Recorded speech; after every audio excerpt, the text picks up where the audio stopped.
जैसा कि बच्चे आप लोगों ने कहा था कि इलेक्ट्रिसिटी चैप्टर स्टार्ट करने को, तो आज वही चैप्टर हम शुरू कर रहे हैं। और जैसे ये है कि वन शॉट में हम कवर करेंगे। अभी हम चैप्टर का बेसिक कर रहे हैं, कुछ बेसिक क्वेश्चन भी करते रहेंगे इसमें, और इसके बाद हम केवल क्वेश्चंस आएंगे और मोर देन 500 क्वेश्चन फिजिक्स के हम सॉल्व करेंगे।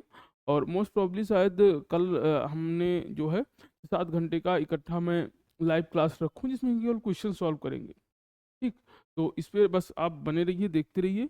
आप जो भी डाउट है आप कमेंट बॉक्स में कमेंट कर सकते हैं। ठीक है, जो भी डाउट है आपका अपना कमेंट करिए। आप चैप्टर बता दीजिए, टॉपिक बता दीजिए, हम उस पर सेपरेट और डिस्कस कर लेंगे और डीप डिस्कशन कर लेंगे। जो भी PYQ है वो आपको बता दिया जाएगा। खैर, तो आगे बढ़ते हैं बेटा।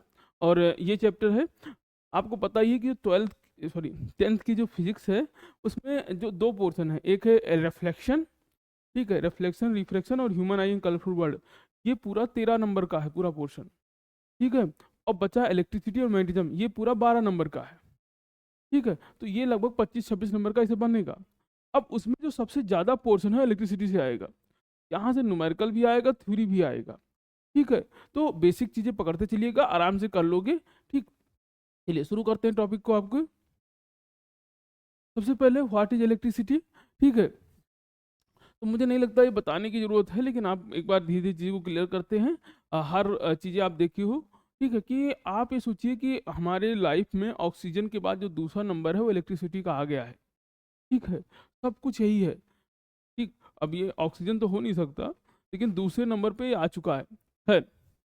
तो इलेक्ट्रिसिटी क्या है, हम एक एक करके इन चीज़ों को आगे डिस्कस करते रहेंगे। ठीक, इलेक्ट्रिसिटी को विलियम गिलबर्ट ने डिस्कवर किया था। बेसिकली इलेक्ट्रिसिटी है क्या कि किसी भी क्लोज सर्किट में, किसी भी क्लोज सर्किट में जो इलेक्ट्रॉन का फ्लो है, ठीक है, वो पूरा फिनोमेना जो है इलेक्ट्रिसिटी के अंदर आता है, पूरा कॉन्सेप्ट है। एक एक करके हम एक एक टॉपिक को इनको डिस्कस करते रहेंगे। आपको अगर ये नोट्स चाहिए तो आप स्क्रीनशॉट लेते रहिए, अगर PDF चाहिए तो बताइएगा, हम PDF आपको शेयर कर देंगे ग्रुप में। ठीक, बाकी आगे बढ़ते हैं बेटा। खैर, पहला कंडक्टर आर, तो यहाँ से शुरू करते हैं एक एक। पहला आपके पास है कंडक्टर। ठीक है, कंडक्टर क्या होता है बेटा, तो कंडक्टर आर दोज मटेरियल, तो दो तीन आपको पता है कि एक कंडक्टर होता है, एक इंसुलेटर होता है, एक सेमी कंडक्टर होता है। आपके सिलेबस में कंडक्टर और इंसुलेटर दे रखा है, सेमी कंडक्टर नहीं दिया है। ठीक है, लेकिन थोड़ा सा पॉइंट याद रखिएगा। तो कंडक्टर क्या है, कंडक्टर जो जिसके अंदर करंट आसानी से फ्लो करे। ठीक है, तो जिसमें करंट फ्लो हो जाए उसको हम क्या बोलेंगे, कंडक्टर है। ठीक है, फिर क्या है, इंसुलेटर है। इंसुलेटर क्या है, जिसके अंदर करंट फ्लो ना हो। और तीसरा क्या है, सेमी कंडक्टर। सेमी कंडक्टर क्या है कि करंट फ्लो भी हो, मतलब एक डायरेक्शन से करंट फ्लो हो लेकिन दूसरी डायरेक्शन से करंट फ्लो ना हो। एक करके समझ लेते हैं। जैसे मान लेते हैं कि ये आपके पास कोई कंडक्टर है, ये कोई कंडक्टर है। अब इसमें क्या होगा कि करंट ऐसे इधर से जाएगी और इधर से बाहर निकल आएगी। और अगर आपने मान लीजिए इस वायर को उल्टा कनेक्ट कर दिया, यानी अगर हम इसको इस साइड से कनेक्ट कर रहे हैं, ठीक, अगर इसी वायर को आप, ठीक, अगर इसी वायर को आप ऐसे कनेक्ट कर रहे हो, ठीक है, यानी इसी वायर में, ठीक है, तो अगर इसी वायर में हम इस तरह करंट फ्लो करा रहे हैं तो ये इधर भी पास हो जाएगा। यानी एक ही वायर में हम दोनों तरफ से करंट फ्लो करा सकते हैं। कैसे कैसे करा सकते हैं, एक तो आप ऐसे करा सकते हो, इधर से गया करंट इधर से निकला। दूसरा कि अगर इसी वायर को आप पलट के लगा दिया, आपने इसी वायर को आपने पलट के लगा दिया, तो हम क्या करेंगे, करंट अब इस डायरेक्शन से जो होगी, मतलब सॉरी, इसी वायर को अगर हम पलट के लगा देंगे तो यानी हम एक तरफ से दोनों तरफ से करंट को यहाँ पे पास कर सकते हैं कि करंट इधर से जाएगी तो इधर से बाहर निकलेगी, और अगर करंट को आपने इधर से इंटर किया तो इधर से बाहर निकल आएगी। ये क्या है, कंडक्टर है। अगर हम कहें इंसुलेटर, तो इंसुलेटर क्या होगा बेटा, इंसुलेटर जिसमें करंट अलाउ ही ना हो, कोई भी करंट यहाँ पे निकले ही ना, मतलब ये करंट गई इधर बाहर ही ना निकल रही, तो ये क्या है, इंसुलेटर है। और ये दोनों तरफ से होगा, यानी अगर आप इसी वायर को इधर से भी करंट दोगे तब भी ये अलाउ नहीं करेगा। ठीक, तो कंडक्टर यानी जो जिसके अंदर करंट आसानी से फ्लो करे बाई डायरेक्शन, इधर से इधर, इधर से इधर से आ सकती है। ठीक है, लेकिन अगर आपसे बात किया जाए इंसुलेटर, तो इंसुलेटर क्या है, जिसमें करंट बाई डायरेक्शन फ्लो ना करे। अगर हम बात करें बेटा सेमी कंडक्टर की, अगर हम बात करें सेमी कंडक्टर की, तो सेमी कंडक्टर क्या होते हैं, सेमी कंडक्टर जिसमें करंट इस तरफ से जाएगी इधर पहुंच जाएगी, कोई दिक्कत नहीं है। लेकिन लेकिन अगर इसी में इसी में बेटा करंट हम इधर से भेजें तो इधर नहीं मिलेगी। तो ये जो कहानी है, ये आपकी जो कहानी है, ये किसकी है? ये है कंडक्टर की। ये क्या है? कंडक्टर है जो करंट को आसानी से फ्लो कराएगा। ये क्या है बेटा? इंसुलेटर है जिसमें करंट किसी भी डायरेक्शन से फ्लो नहीं होगी। ठीक है, इंसुलेटर में क्या होगा? ये आपका इंसुलेटर है, इंसुलेटर में करंट फ्लो नहीं होगी।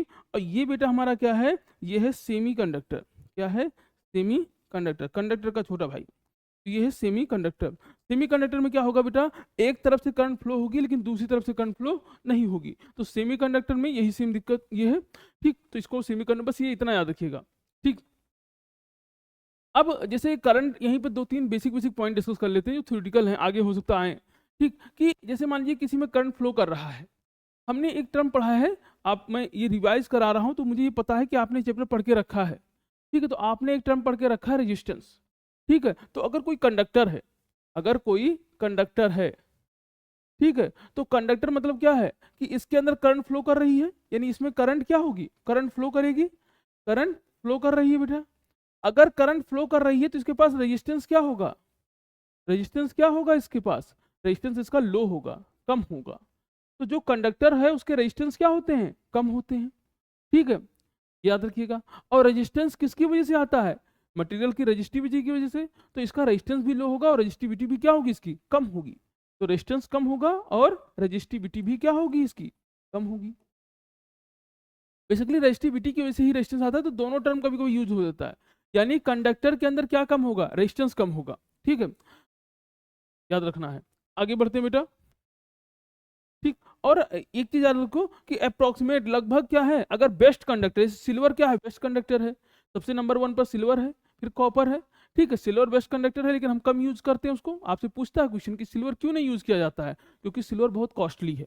ठीक है, दूसरा कि सिल्वर का जो रेजिस्टेंस है वो लगभग जीरो है। ठीक है, अप्रोक्सीमेट जीरो ले सकते हो आप। ऐसे कॉपर का भी अप्रोक्सीमेट जीरो है। ठीक है, फिर भी हम कॉपर ज्यादा यूज कर रहे हैं, सिल्वर को कम यूज करते हैं। ठीक, एक और प्रॉपर्टी की जो कॉपर है वो इजिली बेंडिंग प्रॉपर्टी कॉपर की अच्छी है। ठीक है, एक तो कॉस्ट तो है ही है, दूसरा बेंडिंग प्रॉपर्टी भी अच्छी है। कॉपर बेंड हो जाता है, सिल्वर ज्यादा एक बार हम बेंड करेंगे तो ब्रेक होने के चांसेस उसमें बहुत होते हैं। ठीक, खैर, इंसुलेटर। ठीक, इंसुलेटर क्या है? Insulator are those material that do not allow a flow of electricity through them. ठीक, एक चीज और देखिए कि जैसे हमने यहां से कहा कि ये अलाउ कर रहा है, वो अलाउ नहीं कर रहा है। कैसे अलाउ करता है, कैसे नहीं अलाउ करता है? तो जिसके पास फ्री इलेक्ट्रॉन होते हैं, जैसे कंडक्टर है, कंडक्टर के पास फ्री इलेक्ट्रॉन होते हैं, तो जो जिनके पास फ्री इलेक्ट्रॉन होंगे वो अपने अंदर से करंट फ्लो अलाउ करेगा। और जिसके पास फ्री इलेक्ट्रॉन नहीं होंगे वो करंट का फ्लो अलाउ नहीं करेगा। अब फ्री इलेक्ट्रॉन क्या होते हैं? ठीक है, तो ये आप सोचिएगा और कमेंट बॉक्स में कमेंट करिएगा, जिनको दिक्कत होगी तो मैं बता दूंगा आगे। खैर, तो इंसुलेटर के अंदर फ्री इलेक्ट्रॉन नहीं है, ठीक है, इसलिए उसके अंदर करंट फ्लो नहीं होता है। तो इंसुलेटर की क्या है? यानी इंसुलेटर, या इंसुलेटर, बेटा इंसुलेटर में करंट फ्लो नहीं होगा, करंट का फ्लो नहीं होगा। इंसुलेटर के अंदर करंट फ्लो नहीं होगा। अब जिसमें करंट फ्लो नहीं हो रहा है उसका रेजिस्टेंस क्या होगा? उसका रेजिस्टेंस बहुत ज्यादा होगा, तो इसका रेजिस्टेंस क्या होता है? हाई। तो इंसुलेटर का रेजिस्टेंस हाई होता है और कंडक्टर का रेजिस्टेंस क्या होता है? लो होता है। तो इंसुलेटर का रेजिस्टेंस हाई, कंडक्टर का रेजिस्टेंस लो। ठीक, ये याद रखिएगा आप। इंसुलेटर का रेजिस्टेंस हाई और जो कंडक्टर है उसका रेजिस्टेंस क्या होगा? लो होगा। और रेजिस्टेंस और रेजिस्टिविटी भी होगी कि रेजिस्टिविटी, रेजिस्टिविटी भी क्या होगी? इसकी हाई होगी। ठीक है, याद रखिएगा, थोड़ा स्पेलिंग इधर उधर हो सकती है, बाकी आप ध्यान रखिए चीजों को। ठीक है, अब यहाँ पे एक इंपॉर्टेंट पॉइंट है, all non metal except graphite are insulator. जितने भी नॉन मेटल हैं, ग्रेफाइट को छोड़ दीजिए, केमिस्ट्री का क्वेश्चन हो गया ये। ठीक है, वो सब क्या है? जितने भी नॉन मेटल हैं उसमें ग्रेफाइट को छोड़ के सब क्या है? इंसुलेटर हैं। ऐसे all metal are good conductor of electricity and graphite the only non metal. एक मरकरी भी है, ठीक है, मरकरी, अभी आगे हम डिस्कस करेंगे उसको। फिर है इलेक्ट्रिक चार्ज। ठीक, तो ये बात आपको समझ में आ गई होगी इंसुलेटर की। ठीक है, इंसुलेटर क्या है? जिसके अंदर से करंट फ्लो ना हो उसको हम कहेंगे क्या है? इंसुलेटर है। सेमीकंडक्टर मैंने आपको बता दिया शुरू में, सेमीकंडक्टर क्या है कि जिसमें एक तरफ से करंट जाए, लेकिन अगर उसी वायर को आप पलट के लगा दो तो उसमें करंट वापस ना आए, या उसी डिवाइस को पलट के लगाएं तो उसमें करंट पास ना हो, तो वो क्या हो जाएगा, सेमीकंडक्टर। ठीक है, यानी एक तरफ से कंडक्ट कर रहा है, दूसरी तरफ नहीं। ठीक, अब हमने क्या पढ़ा शुरू में कि इलेक्ट्रिक करंट क्या होता है, इलेक्ट्रिसिटी या इलेक्ट्रिक करंट क्या होता है, rate of flow of charge is known as current. ठीक है, या rate of flow of charge in a particular direction is known as current. तो चार्ज क्या होता है, चार्ज को हम समझते हैं यहाँ पे। ठीक है, तो चार्ज के लिए हम समझ रहे हैं, यानी चार्ज क्या है। तो सबसे पहले कि when a glass rod is rubbed with a silk cloth, it acquire ability to attract a small particle, a proper and said to have a acquire an electric charge। जैसे आपने बचपन में किया होगा कि हम बाल में रब करते थे, स्केल को ले जाते थे कागज के पास, वो चिपक जाता था। ठीक है, तो हम कहते थे कि ये जो स्केल है इसके ऊपर क्या आ गया, चार्ज आ गया। जब आप 12th में जाओगे चार्ज को और डिटेल में पढ़ोगे। यहाँ ये समझो कि अगर किसी भी ऑब्जेक्ट के पास अट्रैक्ट या रिपेल करने की प्रॉपर्टी, केवल अट्रैक्ट से नहीं, अट्रैक्ट या रिपेल करने की प्रॉपर्टी आ जाए, मैग्नेट को छोड़ दीजिए, तो हम कहेंगे ये क्या है, इसके ऊपर इलेक्ट्रिक चार्ज आ गया है। ठीक है, किसी भी ऑब्जेक्ट के पास अट्रैक्ट और रिपेल करने की प्रॉपर्टी आ जाए मैग्नेट को छोड़ के, कहेंगे ये क्या हो गया, इलेक्ट्रिक चार्ज हो गया। बेसिकली कहा जाए तो चार्ज क्या है, किसी भी मटेरियल की इंट्रिंसिक प्रॉपर्टी है। इंट्रिंसिक प्रॉपर्टी क्या होती है कि जैसे आपको अच्छा झूठ बोलना आता है, किसी को अच्छा बहाना बनाना आता है। ठीक है, तो ऐसे सब चीज़ की एक इंट्रिंसिक प्रॉपर्टी होती है बेटा। तो ऐसे चार्ज की जो इंट्रिंसिक प्रॉपर्टी है, सॉरी किसी भी जो मटेरियल की इंट्रिंसिक प्रॉपर्टी वो क्या है, इलेक्ट्रिक चार्ज। ठीक, अब सबसे जरूरी पॉइंट याद रखिएगा, तो SI unit of electric charge is coulomb. ठीक है, और कूलम को हम लोग सी से यूनिट करते हैं, तो चार्ज की एसआई यूनिट क्या है, कूलम है। Electric current is a flow of electron through a conducting material like copper, iron, etc। ठीक है, तो सिंपल सी बात है कि इलेक्ट्रिक करंट क्या है, मैंने आपसे बताया कि फ्लो किसी भी मतलब मटेरियल से इलेक्ट्रॉन का जो फ्लो होना है, यही क्या है, इलेक्ट्रिक करंट है। It is a device that flow electron. अब जैसे दो चीज होती हैं, समझिए ध्यान से यहाँ पे। ठीक है, इलेक्ट्रिक करंट क्या है, rate of flow of electron. तो जैसे मान लीजिए ये वायर है, तो इसमें अपने आप इलेक्ट्रॉन थोड़ी फ्लो करना पड़ेगा, इसको एक उससे कनेक्ट करना पड़ेगा, सोर्स से, जो इलेक्ट्रॉन को पुश करे। तो जो सोर्स हम कनेक्ट करेंगे उसको क्या है, वो सोर्स कैसा होता है, उसको हम सेल भी बोलते हैं, जो घड़ी में जैसे लगा है सेल। ठीक है, या बैटरी बोलते हो आप, या जनरेटर हो गया, ये सब क्या है, ये सोर्स हैं जो क्या करते हैं, इलेक्ट्रॉन को पुश कर रहे हैं ताकि इलेक्ट्रॉन का फ्लो बने। ठीक, यानी तो the device which cause the flow of electron is called cell और बैटरी। इफ टू और मोर सेल, देखो एक होगा तो सेल कहेंगे, एक से ज्यादा सेल होगा तो उसको बैटरी कहेंगे। ठीक है, चलिए, तो एक से ज्यादा सेल है। मुझे लग रहा है कि यहाँ पे थोड़ा सा मुझे आपको बेसिक में बता देता हूँ जो जो चीजें अभी तक हमने पढ़ा। ठीक है, सबसे पहले,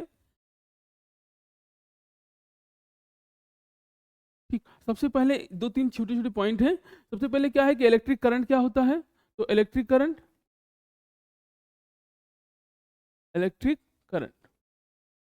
तो rate of flow of charge in particular direction is known as electric current.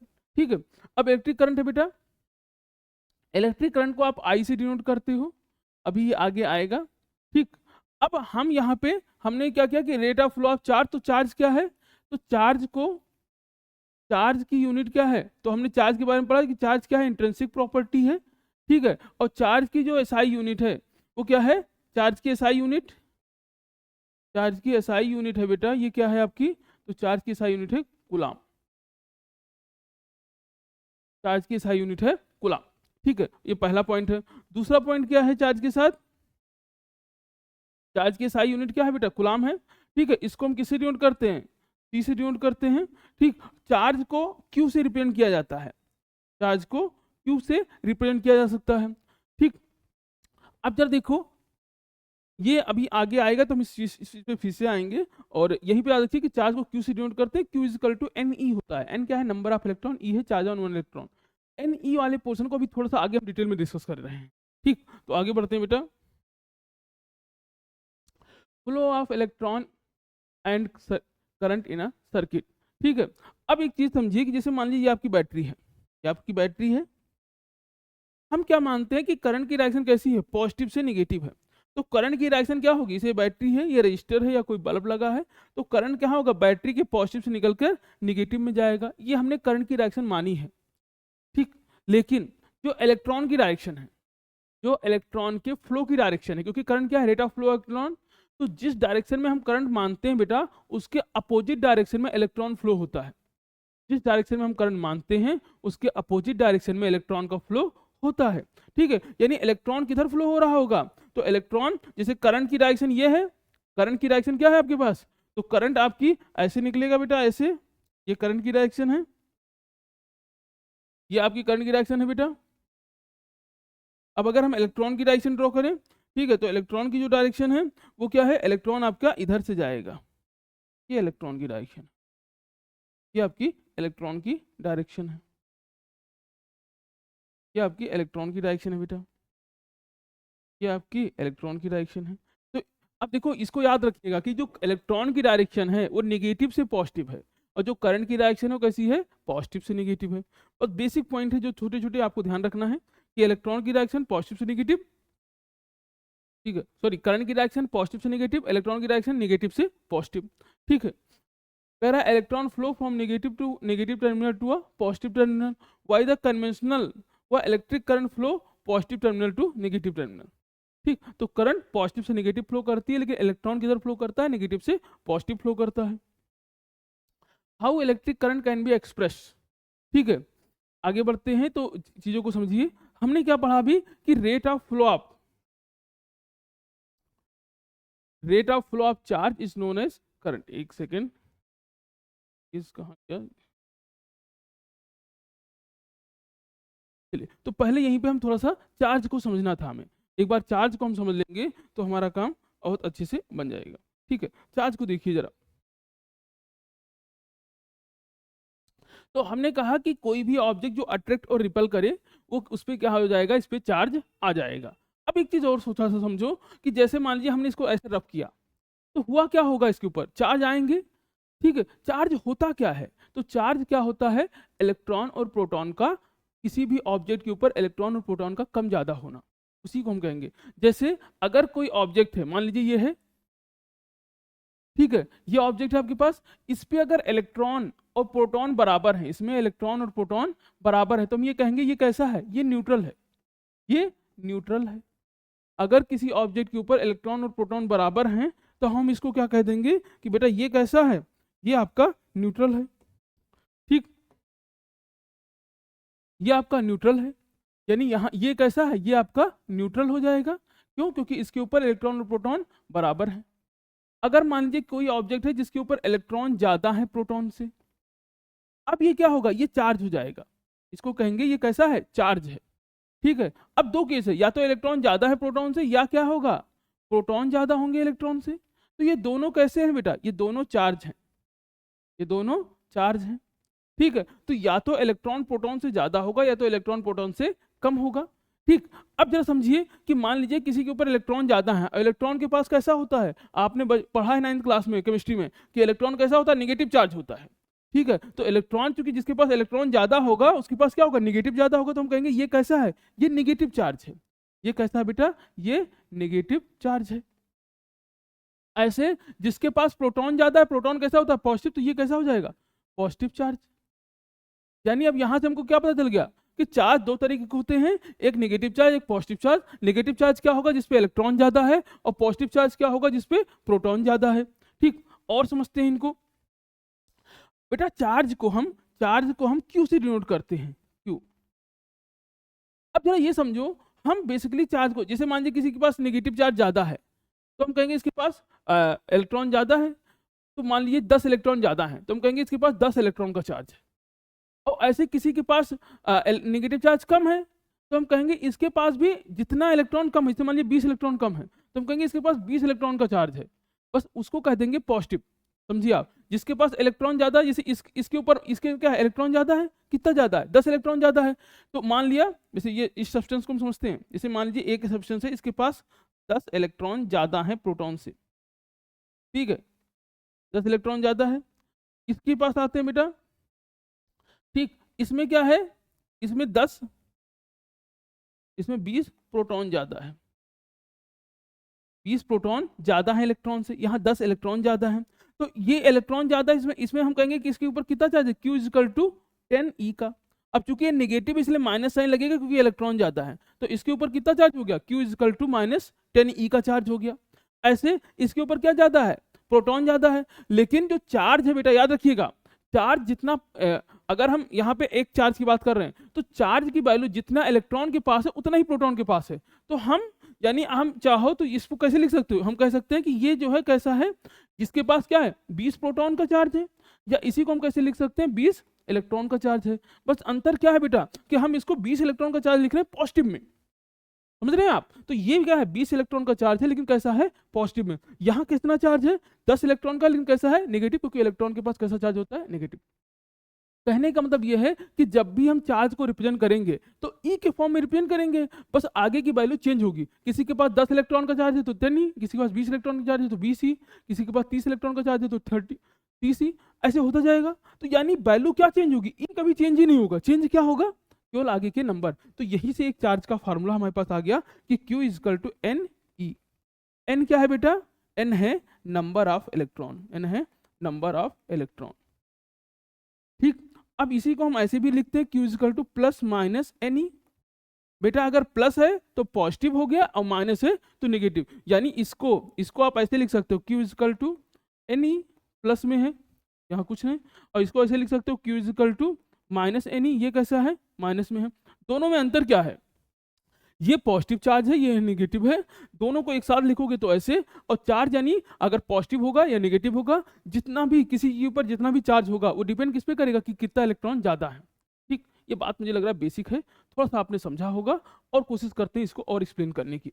ठीक, अब जरा इसी को समझिए, हमने क्या निकाल लिया, हमने निकाल लिया कि Q equal to N e, ये हो गया Q इक्वल टू क्या हो गया एन ई। अब जरा इसको और देखिए कि Q equal to N e जो आपने निकाला प्लस माइनस, अगर आपसे कहा जाए एनसीईआरटी का क्वेश्चन है ये कि 1 कूलम्ब चार्ज में कितने इलेक्ट्रॉन होंगे। ठीक है, तो एक बात ध्यान रखिएगा कि एक इलेक्ट्रॉन के पास चार्ज कितना होता है, तो एक इलेक्ट्रॉन के पास चार्ज है 1.6 इंटू 10 की पावर माइनस 19 कूलम्ब। एक इलेक्ट्रॉन के पास चार्ज कितना है 1.6 इंटू 10 की पावर माइनस 19 कूलम्ब का चार्ज होता है। ठीक, अब आपसे कहा जाए कि 1 कूलम्ब चार्ज में यानी Q की वैल्यू कितनी है 1 कूलम्ब है, तो 1 कूलम्ब चार्ज में कितने इलेक्ट्रॉन होंगे, तो फॉर्मूला लगा दीजिए Q is equal to N e. ठीक, देखिए एक बात मैं समझा दे यहाँ पे कि 1 इलेक्ट्रॉन के पास ये चार्ज है नेगेटिव में, ये चार्ज कैसे है नेगेटिव में। अगर इसी को, ठीक है, अगर हम इसी को 1 प्रोटॉन का चार्ज लेंगे तो 1 प्रोटॉन का जो चार्ज होगा वो क्या हो जाएगा प्लस में हो जाएगा बेटा 1.6 इंटू 10 की पावर माइनस 19। तो इलेक्ट्रॉन के पास जब भी चार्ज हम लिखेंगे तो अंडरस्टूड है कि माइनस में होगा, और जब भी प्रोटॉन के पास हम चार्ज रखेंगे वो अंडरस्टूड है कि कैसा होगा पॉजिटिव में होगा। अब बेटा देखिए, तो हम ये बता रहे थे कि यानी Q इजकल टू, तो एक इलेक्ट्रॉन के पास ये चार्ज है एक प्रोटॉन के पास ये चार्ज है, तो आप एक इलेक्ट्रॉन एक प्रोटॉन के पास जो चार्ज है वो सेम है, बस साइन का अंतर है। ठीक है, ये आपको ध्यान रखना है। खैर, तो Q equal to N e, हम निकालना क्या चाह रहे हैं, हम निकालना चाह रहे हैं कि 1 कूलम्ब चार्ज में कितने इलेक्ट्रॉन हैं, 1 कूलम्ब चार्ज में कितने इलेक्ट्रॉन हैं। तो Q की वैल्यू कितनी है बेटा 1 कूलम्ब हो गई, हमें क्या निकालना n, और एक इलेक्ट्रॉन के पास चार्ज कितने हैं, तो एक इलेक्ट्रॉन के पास चार्ज है 1.6 इंटू 10 की पावर माइनस 19 कूलम्ब। अब जब देखो आपने कहा कि माइनस नहीं, तो चूंकि हम नंबर निकाल रहे हैं तो नंबर किसी चीज का कि हम कहेंगे 10 इलेक्ट्रॉन है तो 10 माइनस में कहने का कोई मतलब नहीं है, तो हम इसलिए माइनस n कंसिडर नहीं कर रहे हैं। ठीक, तो अब देखिए n की वैल्यू क्या हो जाएगी, तो 1 कूलम्ब अपॉन 1.6 इंटू 10 की पावर माइनस 19 इक्वल टू आपका हो जाएगा n। अब आप क्या करोगे, तो 1 अपॉन 1.6 इंटू 10 की पावर 19 ये किसके बराबर हो जाएगा n के बराबर, पॉइंट हटा दिया हमने और इधर 0 आ गया। ठीक, तो अब जरा देखो n इक्वल टू कितना हो जाएगा, n इक्वल टू हो जाएगा 10 अपॉन 16 इंटू 10 की पावर 19, डिवाइड कर दीजिए तो n की वैल्यू कितनी आ जाएगी 0.625 इंटू 10 की पावर 19। तो एक कूलम्ब चार्ज में नंबर ऑफ इलेक्ट्रॉन कितने हैं, वो ये भी है, ये भी नंबर ऑफ इलेक्ट्रॉन है। अब देखो इसको कई तरीके से रिप्रेजेंट किया जा सकता है, एक पॉइंट इधर ले जाओगे तो एक जीरो कम हो जाएगा, यानी इसको ऐसे लिख सकते हो 6.25 इंटू 10 की पावर 19 के बजाय 18 हो जाएगा। ठीक, अगर आप चाहो तो इसको ऐसे भी लिख सकते हो कि 62.5 और एक और कम कर दो, तो आपको कंफ्यूज करने के लिए वो अलग अलग ऑप्शन देगा। तो यहाँ से याद क्या रखोगे, अगर इसको आगे ले जाओगे यानी अगर हम इसी चीज को ऐसे भी लिख सकते हैं 0.0625 इंटू 10⁻20। तो अगर पॉइंट पीछे जाएगा तो पावर कम होती जाएगी, अगर पॉइंट आगे जाएगा तो पावर बढ़ती जाएगी। ये बेसिक कॉन्सेप्ट है। आपसे ऑप्शन यहाँ से चेंज करेगा, लेकिन हमें पकड़ के रखना है कॉन्सेप्ट को, ठीक। तो Q इज इक्वल टू, यानी 1 कूलाम चार्ज में इतने इलेक्ट्रॉन होते हैं। तो यहाँ से 2-3 बातें क्लियर हुई कि चार्ज क्या होता है, कि किसी के पास कितने फ्री इलेक्ट्रॉन है, फ्री इलेक्ट्रॉन ट्रांसफर कैसे होंगे, या तो 1 होगा या तो 2 होगा। भाई इलेक्ट्रॉन कभी आधा नहीं हो सकता है, तो जिसके पास 1 इलेक्ट्रॉन जाएगा उसको 1 इलेक्ट्रॉन का चार्ज होगा, 2 है तो 2 इलेक्ट्रॉन का चार्ज, 3 है 3 इलेक्ट्रॉन का चार्ज, ऐसे n इलेक्ट्रॉन जाएंगे तो n इलेक्ट्रॉन का चार्ज आ जाएगा। तो यहाँ से Q इक्वल टू क्या आ गया, Ne। अब चूंकि अगर चार्ज पॉजिटिव है तो हम Q के आगे पॉजिटिव यूज करेंगे, अगर चार्ज नेगेटिव है तो हम नेगेटिव यूज करेंगे। किसी चीज के ऊपर इलेक्ट्रॉन जाएगा तो नेगेटिव चार्ज होगा, किसी चीज से इलेक्ट्रॉन कम होगा, समझो, किसी चीज से इलेक्ट्रॉन कम हो रहा है यानी उसमें क्या ज्यादा है, प्रोटॉन। तो अगर प्रोटॉन ज्यादा हुआ तो कैसा चार्ज हो जाएगा, पॉजिटिव। तो आपको कंफ्यूज करने के लिए वो करता है कि वो कहेगा कि इलेक्ट्रॉन कम हो गया, ठीक। तो यानी चार्ज कौन सा हो गया उस पर, पॉजिटिव चार्ज हो गया। ऐसे थोड़ी थोड़ी इसको समझिएगा आप, ठीक। तो ये बेसिक है बेटा, इसको कर लेंगे, हम आगे बढ़ते हैं। और कुछ जो है यहाँ से आप याद रखिएगा, क्वेश्चन इससे बनते हैं, ठीक। अभी जब हम क्वेश्चन करेंगे तो बहुत सारे इस पे क्वेश्चन हम करेंगे। हो गया अपना, ठीक। चलिए, तो इलेक्ट्रिक करंट, तो हमने क्या पढ़ा कि rate of flow of charge is known as current, ठीक है। तो रेट वर्ड जिसके साथ लग जाए, समझो टाइम के साथ चेंज हो रहा है। जैसे आप किसी चीज का रेट पूछते हो, आज जो भी आप सामान क्या सब्जी लेने गए तो आज आलू का क्या रेट है, ठीक है। वैसे भी आपको सब्जी लेने कौन भेजता होगा, खैर। तो इलेक्ट्रिक चार्ज क्या है, तो इलेक्ट्रिक चार्ज बेटा, इलेक्ट्रिक करंट, तो इलेक्ट्रिक करंट क्या है, rate of flow of charge is known as current. तो चार्ज अपॉन टाइम, तो इलेक्ट्रिक करंट क्या हो जाएगा, चार्ज अपॉन टाइम, और यही क्या है, करंट है, ठीक है। याद रखना, क्योंकि टाइम के साथ वेरी कर रहा है तो रेट वर्ड है। अब जरा देखो, हम इसको ऐसे भी लिख सकते हैं कि आई इज इक्वल टू आई, इसको यहाँ लिखिए, आई इक्वल टू, हमने लिख दिया आई इक्वल टू, अब चार्ज को क्या लिख सकते हो, क्यू अपॉन टाइम, तो आई इक्वल टू क्या हो गया, क्यू बाई टी। अभी एक ताजा ताजा फार्मूला पढ़ा हमने, आई इक्वल टू क्यू की वैल्यू क्या है, एन इंटू ई, भाई क्यू की एन इंटू ई लिख सकते हो अपॉन टी, ठीक। तो एन इंटू ई अपॉन टी, ये हमने आ गया। तो ये दो फार्मूले हमको मिल गए, I equal to Q by T और I equal to N into E upon T, ठीक, क्योंकि क्यू की वैल्यू एन इंटू ई होती है। अब जरा देखिए, the SI unit of current क्या है, एम्पियर है, बहुत ही इंपॉर्टेंट है भैया ये एम्पियर साहब, तो बहुत समझिए बहुत ही मेजर रोल है इनका। तो एसआई यूनिट इसका क्या है बेटा, एम्पियर है। अब जरा देखिए, अगर आपसे कहा जाए कि 1 एम्पियर को डिफाइन करो, अक्सर क्वेश्चन आता है 1 एम्पियर को डिफाइन करो, तो आप क्या कहोगे, 1 एम्पियर क्या होता है कि जब 1 कूलाम का चार्ज 1 सेकंड में किसी वायर से पास हो रहा है, किसी वायर के क्रॉस सेक्शन से पास हो रहा है, तो हम कहेंगे इसमें करंट जो फ्लो हो रही होगी वो 1 एम्पियर, ठीक है। सिंपल लिखिएगा, है ना, 1 कूलाम चार्ज, ठीक है, 1 कूलाम चार्ज अगर किसी वायर के क्रॉस सेक्शन से पास हो रहा है 1 सेकंड में, ठीक है, तो 1 कूलाम का चार्ज अगर 1 सेकंड में पास होगा तो हम कहेंगे ये करंट कितनी हो रही है, इसमें 1 एम्पियर की करंट फ्लो हो रही है। सिंपल सी बात है, ठीक है। तो 1 एम्पियर इज डिफाइन एज क्या है कि 1 कूलाम चार्ज पासेस फर्स्ट पर सेकंड, ठीक। फिर कह रहा है इलेक्ट्रिक करंट क्या है, एक चीज याद रखिएगा, इतनी देर से हो गया कि हम इलेक्ट्रिक करंट को मेजर किससे करते हैं, तो इलेक्ट्रिक करंट को हम जो है इलेक्ट्रिक करंट को मेजर करते हैं, इलेक्ट्रिक करंट को आप मेजर करते हो, किससे मेजर करते हो, अमीटर से, ठीक है। तो इसको मेजर करते हैं अमीटर से। अब अमीटर के बारे में 3 पॉइंट आपको बताएंगे, यही से आता है क्वेश्चन। अमीटर क्या है, अमीटर का रेजिस्टेंस क्या होता है, लो होता है, अमीटर का रेजिस्टेंस सबसे लो। अमीटर का रेजिस्टेंस कैसा होगा, लो होगा भैया, याद रखिएगा, खोल के पी जाओ पहली बात, ठीक है। अमीटर को कनेक्ट कैसे करते हैं, अमीटर को कनेक्ट कैसे करते हैं, सीरीज में। अमीटर को कनेक्ट कैसे करते हैं, सीरीज में। अमीटर को सीरीज में ही क्यों कनेक्ट करते हैं, ठीक है, क्या आप सोचना इसको, खैर। तो इलेक्ट्रिक करंट जब बता देंगे, इलेक्ट्रिक करंट क्या है, तो इलेक्ट्रिक करंट को मेजर करने के लिए हम मीटर यूज करते हैं। अमीटर का रेजिस्टेंस क्या होता है, लो रहता है, और अमीटर को हम लोग सीरीज में कनेक्ट करते हैं, ठीक है, ये बात है, ठीक। और ये हमेशा हम लोग समझिए, अमीटर की जो कनेक्शन है, एक चीज यहाँ पे रखो कि जैसे बैटरी है, ठीक है, तो ये मत सोचना कि बैटरी का पॉजिटिव या नेगेटिव। हम एक और चीज है गैल्वेनोमीटर, गैल्वेनोमीटर के बारे में बस इतना याद रखो कि गैल्वेनोमीटर भी जो है करंट को मेजर कर सकता है, ठीक है, बहुत ज़्यादा नहीं याद रखना है। अमीटर भी करंट मेजर करता है और गैल्वेनोमीटर भी करंट को मेजर कर सकता है, हम करते नहीं है, ज़्यादा यूज नहीं है, लेकिन कर सकता है। ठीक, तो गैल्वेनोमीटर एक्चुअल में क्या करता है, तो गैल्वेनोमीटर करंट को डिटेक्ट करता है।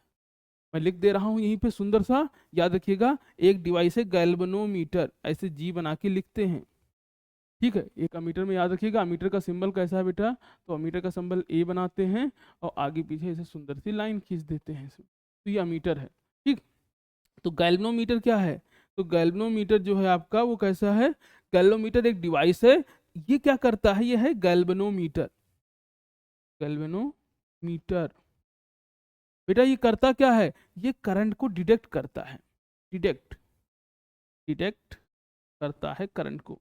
याद रखना, मेजर करने में भी यूज कर सकते हैं, लेकिन आपके लेवल पे क्या याद रखना है कि गैल्वेनोमीटर करंट को डिटेक्ट करता है, ये बताता है करंट है कि नहीं है। दूसरा, ये डायरेक्शन भी बताता है, ये करंट को डिटेक्ट करता है, करंट की डायरेक्शन बताता है। अमीटर क्या करता है, करंट को मेजर करता है। करंट अमीटर केवल केवल एक ही काम करता है जिंदगी का अपना, मेजर करता है। ठीक है, और अमीटर का रेजिस्टेंस क्या होता है, लो होता है रेजिस्टेंस। और अमीटर कैसे कनेक्ट करते हैं, सीरीज में कनेक्ट करते हैं। इतनी बात अमीटर को लेकर आप खट से याद रखो, इससे बाहर पूछ ही नहीं सकता वो आपसे, है।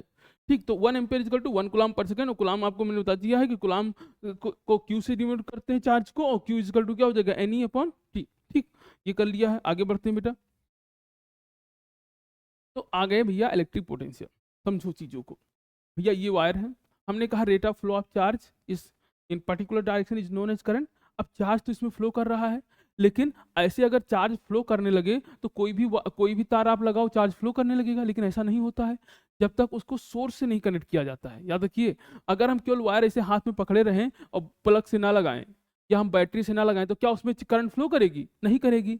यानी तभी करंट फ्लो कर सकती है जब उसको सोर्स से लगाओगे आप। ठीक है, तो सोर्स करता क्या है, सोर्स क्या करता है, वो पोटेंशियल डिफरेंस को क्रिएट करता है। इसको ऐसे समझो कि जैसे पानी है। अब पानी जो हम क्या करते हैं, टंकी में भर देते हैं, अब टंकी से अपने आप नीचे आता रहता है। ठीक, तो यानी एक बार आपने भरा, अब टंकी से हमको मिलता रहा।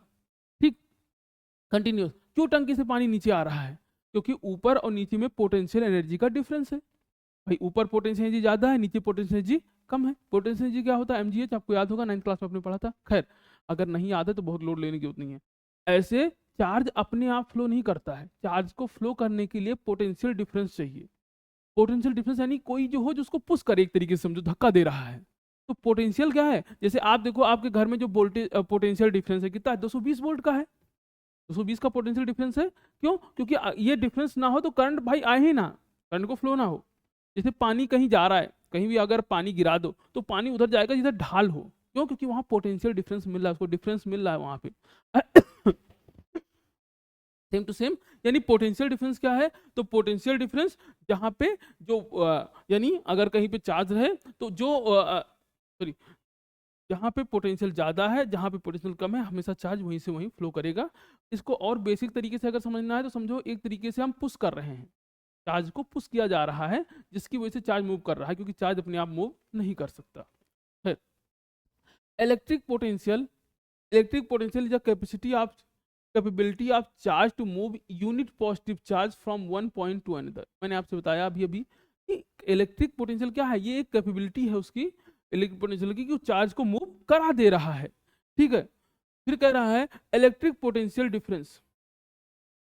ठीक है, तो इलेक्ट्रिक पोटेंशियल डिफरेंस क्या है, कि जैसे बेटा समझो ये खंभा है, ये खंभा है, जिसके आपके घर से जहां से आपके घर में करंट आया होगा।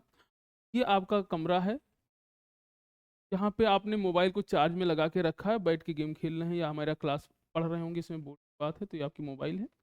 बेटा यहाँ का जो पोटेंशियल होगा, यहाँ का जो खंभे से ऐसे वायर आया होगा, अब बीच में तो बहुत सारे सर्किट पड़ा होगा। ठीक है, यहाँ पे आपके मीटर पड़ा होगा। ठीक है, पूरे कमरे का अलग सर्किट अलग अलग पड़ा होगा, खैर हम उसको नहीं बात कर रहे हैं। तो खंभे में जो पोटेंशियल है, जो यहाँ भी पोटेंशियल है, ठीक है, बहुत पॉइंट में कुछ ना कुछ तो डिफरेंस होगा ही होगा। जैसे 220 वोल्ट होता है तो कुछ ना कुछ डिफरेंस होगा दो वायर के बीच में, यानी जो एक, समझिए इसको, आपके यहाँ में जो दो वायर आया है, उन दो वायर के बीच में जो डिफरेंस है वही क्या है, पोटेंशियल डिफरेंस है। मैं उल्टा बता दिया, खंभे से जो वायर जा रहा है, ठीक है, समझिए इस चीज को, कि जो दो वायर आए हैं तो उन दोनों वायर के बीच में जो डिफरेंस है वही क्या है, वो 220 वोल्ट का पोटेंशियल डिफरेंस है, जो करंट को एक पाथ, जो इलेक्ट्रॉन को पाथ प्रोवाइड कर रहा है, जिससे करंट फ्लो कर रही है। ठीक, अब देखिए पोटेंशियल डिफरेंस का फार्मूला, भाई हर चीज का फार्मूला है। तो चार्ज, चार्ज एक पॉइंट से, मान लीजिए हम एक पॉइंट ले रहे हैं, जैसे ये ए है, ये आपका बी है, तो यहाँ से ए से बी तक चार्ज को जाने में जो वर्क करना पड़ा, ठीक है, वही क्या हो जाएगा, तो ए से बी जो वर्क कर रहा है और प्लस कितना चार्ज जा रहा है, तो पोटेंशियल डिफरेंस क्या होगा, वर्क डन अपॉन चार्ज। ठीक है, तो ए से बी, यानी पोटेंशियल डिफरेंस को बेटा हम लोग वी से डिनोट करते हैं, क्योंकि पोटेंशियल डिफरेंस की एसआई यूनिट क्या है, वोल्ट है। पोटेंशियल डिफरेंस की एसआई यूनिट क्या है, वोल्ट है, इसलिए इसको वी से डिनोट करते हैं। पोटेंशियल डिफरेंस इक्वल टू क्या होगा, वर्क डन अपॉन चार्ज। ठीक है, तो इसको हम क्या लिख सकते हैं, work done upon charge. The SI unit of potential difference है वोल्टेज। ठीक है, वी, और पोटेंशियल डिफरेंस को कैसे मेजर किया जाता है, वोल्ट मीटर से। देखो अभी अभी हमने अमीटर के बारे में बात किया है, ठीक है, तो बिल्कुल बस अभी देखो वोल्ट मीटर का भी हम लोग पर कच्चे उड़ा दे रहे हैं। तो भैया देखो वोल्ट मीटर क्या है, ये है वोल्ट मीटर, वोल्ट, ये मेजर क्या करते हैं, ये वोल्टेज मेजर करते हैं, वोल्टेज। ठीक है, कहीं कोई कहता है वोल्टेज मेजर करते हैं, कोई कहता है ये पोटेंशियल डिफरेंस मेजर करते हैं, दोनों में कोई दिक्कत नहीं है, क्योंकि वोल्टेज तो इसकी यूनिट है पोटेंशियल डिफरेंस की, तो ये पोटेंशियल डिफरेंस मेजर करता है। ठीक है, या आप रखिए कि इलेक्ट्रिक पोटेंशियल मेजर करता है, तो वोल्ट मीटर क्या है, इलेक्ट्रिक पोटेंशियल मेजर करता है, या पोटेंशियल डिफरेंस मेजर करता है, या वोल्टेज मेजर करता है, तीनों एक बात है इस केस में, इसके मेजरमेंट के हिसाब से। ठीक है, अब क्या देखिए, हम उतना डिटेल में नहीं जा रहे हैं, इसमें बहुत सारी चीजें हैं, लेकिन हम चूंकि पेपर है, हमें स्पेसिफिक पढ़ना है। हमें ऐसा नहीं कि 12th में जब मैं चैप्टर पढ़ाता हूँ तो वोल्टेज बहुत तेज तक पोटेंशियल चलता रहता है, 2-3 दिन तक ये टॉपिक है। खैर अभी आप छोड़िए इसको। तो यानी वोल्ट मीटर का है, पोटेंशियल डिफरेंस मेजर करता है, या ये वोल्टेज मेजर कर रहा है, खैर, या पोटेंशियल मेजर कर रहा है। ठीक, आगे बढ़ते हैं बेटा। अब वोल्ट मीटर को हम क्या करते हैं, वोल्ट मीटर को हम पैरेलल में कनेक्ट करते हैं, पैरेलल में कनेक्ट करते हैं भैया इसको। अब पैरेलल सीरीज तो आपको बेसिक पता ही है, अमीटर को किसमें कनेक्ट करते थे, सीरीज में, इसको किसमें कनेक्ट करते हैं, पैरेलल में। दूसरी बात, इसका रेजिस्टेंस क्या होता है, इसका रेजिस्टेंस क्या होता है, इसका रेजिस्टेंस क्या होता है बेटा, इसका रेजिस्टेंस हाई होता है, तो इसका रेजिस्टेंस क्या होगा, हाई। यानी वोल्ट मीटर को पैरेलल में कनेक्ट करेंगे, इसका रेजिस्टेंस क्या होगा, हाई होगा। और एक सबसे सुंदर सी बात, इसका सिंबल मैं बता देता हूं, तो इसका सिंबल कैसा है, कि आपका वोल्ट मीटर है, ये है। तो करंट आपके पास हो गया, रेजिस्टेंस सॉरी अमीटर हो गया, वोल्ट मीटर हो गया। अमीटर के बारे में मैंने क्या बताया था, सीरीज में कनेक्ट होता है, रेजिस्टेंस कम होता है, सिंबल ए था। ठीक है, वोल्ट मीटर क्या है, पैरेलल में कनेक्ट होता है, रेजिस्टेंस ज्यादा होता है, सिंबल ये है। एक डिवाइस मैंने क्या बताया, गैल्वेनोमीटर। गैल्वेनोमीटर क्या करता है, करंट को डिटेक्ट करता है। इसके अलावा दो काम और करता है बेचारा। क्या करता है गैल्वेनोमीटर, अगर हम चाहें, याद रखिए गैल्वेनोमीटर का मेन काम क्या है, करंट को डिटेक्ट करना, करंट की डायरेक्शन बताना।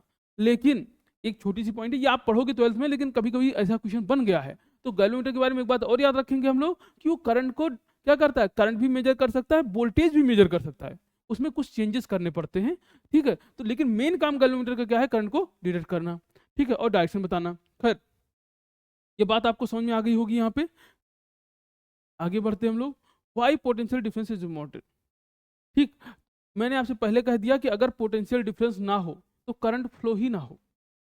ठीक है, अगर दो वायर के बीच में पोटेंशियल डिफरेंस नहीं होगा तो करंट फ्लो नहीं करेगा। ये बात बिल्कुल सिंपल सी, आपको याद रखना है। ठीक है, कह रहा है electric current flow through a conductor only if there is a difference in a electric potential between two end of the conductor. फिर कह रहा है potential difference in a circuit is provided by cell और battery. भाई जो भी cell होगा, battery होगा, जो सोर्स होगा, वो क्या करता है, इसका पोटेंशियल डिफरेंस ही तो प्रोवाइड कराता है। इसके अलावा chemical reaction in a cell produce a potential difference between two terminal and set an electron in a motion. ठीक है, तो जैसे जो सेल है उसके अंदर केमिकल्स होते हैं, बैटरी में भी क्या है, केमिकल्स हैं। इसके अलावा जनरेटर अलग चीज है, जनरेटर प्रोड्यूस करता है, वहाँ केमिकल का काम नहीं है भैया। या सोलर हो गया, विंड हो गया, ये सब अलग है, ये केमिकल के काम के बिना करते हैं। ठीक, चलिए अब मान लेते हैं हमारे पास इलेक्ट्रिक सर्किट। इलेक्ट्रिक सर्किट क्या है, जैसे अब मान लो आपके घर में, आपके कमरे का, ठीक है, कि जो खंभे से वायर आया वो एक घूम के वापस चला गया, तो उस पूरे डायग्राम को बनाना थोड़ा कॉम्प्लिकेटेड है, तो हम एक सिंपल सा बनाते हैं। ठीक है, कि जैसे मान लीजिए ये आपका ये सेल है, आपने एक बैटरी लिया, पहले एक बल्ब लगा दिया बेटा यहाँ पे, फिर हमने क्या किया, एक अमीटर लगा दिया, और एक की है, ये की है। देखो की के बहुत सारे सिंबल हैं, की के सिंबल ये ऐसे भी होते हैं, ठीक है। अब ये अगर की है तो ये कैसा है, ओपन की है, ये ओपन है बेटा। अगर हम इसी को ऐसे बना दें, यहाँ पे डॉट लगा दें, ठीक, नेट दिख नहीं रहा होगा आपको, ठीक। तो अगर हम यहाँ पे ऐसे बना दें, यहाँ पे ऐसे डॉट लगा दें, तो ये कैसा हो जाएगा, ये आपका, अगर यहाँ पे यही क्लोज की है, ये आपका क्लोज की हो जाएगा। तो ये आपका ओपन है बेटा, ये क्या है, क्लोज है। ये भी सिंबल, हम ये सारे सिंबल की के यूज करते हैं, ठीक। तो ये की है आपका, ये आपका बल्ब है, ये हमारा बल्ब है, ये आपका अमीटर है, ठीक। एक, चलिए मैं इस डायग्राम को अलग से बना देता हूं। एक और की का यहीं पे सिंबल है, ठीक है, स्विच का एक ऐसा है,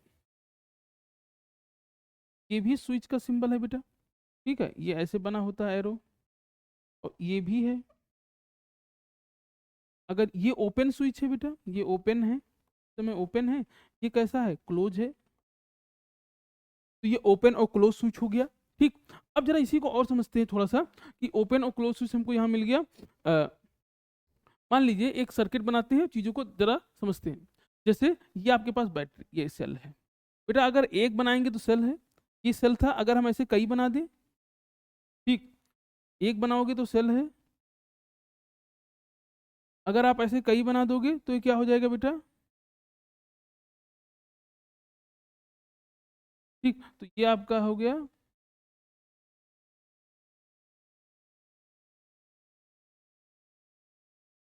ठीक। तो ये अगर हमने ऐसे कई बनाते चले गए तो ये बैटरी हो जाएगा। ये आपके पास एक सेल बैटरी था, ठीक। और हमने कलर का ये आ रहा है, पता नहीं क्या खैर। अब जरा देखिए, एक बल्ब हमने कनेक्ट कर दिया बेटा, ये बल्ब है हमारा, मान लेते हैं ये बल्ब है, ठीक है। डिजाइन पे मत जाइएगा, ड्राइंग पे मत जाइएगा, थोड़ी सी ड्राइंग में दिक्कत है हमारे, धीरे धीरे, चूंकि ये स्मॉल बोर्ड है बेटा, देखते हैं कैसे, कब तक नहीं चलेगा ये, खैर। अब जरा देखो कि अगर हमें यहाँ पे अमीटर लगाना है, तो हम अमीटर को कैसे निकालेंगे, ऐसे, कि आपने अमीटर को लगा दिया, ये आपका अमीटर है। अब जो ये पॉजिटिव है बेटा, क्योंकि जो डंडी बड़ी होगी वो पॉजिटिव होती है, जो डंडी छोटी हो नेगेटिव, याद रखिए, जो बड़ा है वो पॉजिटिव, जो छोटा है नेगेटिव। अब पॉजिटिव है तो बेटा ये इधर क्या हो जाएगा, इसके पॉजिटिव आ जाएगा, और इधर क्या हो जाएगा, इसके नेगेटिव आ जाएगा, ठीक। दूसरी बात, हमें ये हो गया। अगर हमें यहाँ पे अब वोल्टेज लगाना है, वोल्ट मीटर, तो वोल्ट मीटर कैसे लगेगा, वोल्ट मीटर पैरेलल में लगता है, नहीं पैरेलल मतलब बड़ा बगल बगल, पैरेलल मतलब क्या होता है, बगल बगल, ठीक है। तो ये पॉजिटिव है बेटा, तो यहाँ क्या हो गया, पॉजिटिव, और इधर नेगेटिव, तो यहाँ। अब आपके मन में कंफ्यूजन आता है कि भैया इसका नेगेटिव हो गया, इसका पॉजिटिव कैसे हो गया, तो भैया सोचो एक बात, ठीक है। यहाँ पॉजिटिव नेगेटिव का ये मतलब नहीं है कि वो प्लस और माइनस से है, यहाँ बस ये मतलब है कि इस जगह से इस तरफ से इधर का पोटेंशियल क्या है, ज्यादा है, ऐसे यहाँ पे इस तरफ से इधर का पोटेंशियल ज्यादा है, ठीक है। तो पॉजिटिव का मतलब जिधर पॉजिटिव है, जिधर नेगेटिव है, अंतर क्या है कि नेगेटिव वाले से पॉजिटिव वाले का पोटेंशियल क्या है, ज्यादा है, बस ये समझो आप। साइन का ये नहीं है कि प्लस माइनस, मैथ वाला खेल नहीं है यहाँ पे, ठीक है। तो ये आपके पास एक बैटरी, ये हमारे पास एक बैटरी हो गई, ठीक है। और ये आपके पास अमीटर हो गया, ये आपके पास वोल्ट मीटर हो गया, ठीक है। हम इसमें की लगाना भूल गए तो की लगा देते हैं बेटा, ठीक है। तो अगर हम की बनाएंगे यहाँ पे, तो की बना दीजिए आप ऐसे, अब कौन सा कलर आ जाए हमें भी नहीं पता है भैया, ठीक है। तो ये आपका की हो गया, और ये एक आपका सर्किट है, ठीक। इस तरह हमें याद रखना है, फिर। तो ये आपके पास इलेक्ट्रिक सर्किट है, कह रहा है electric circuit is a continuous and close path of an electric current, a symmetric diagram of an electric circuit. तो एक कंटिन्यूअस और क्लोज, याद रखिए जब भी कोई इलेक्ट्रिक सर्किट होगा तो कंटिन्यूअस होना चाहिए, क्लोज पाथ होना चाहिए। कि ओपन क्लोज अपनी जगह है, लेकिन पाथ कैसा हो, क्लोज हो। करंट हमेशा क्लोज पाथ में फ्लो करती है, ठीक है।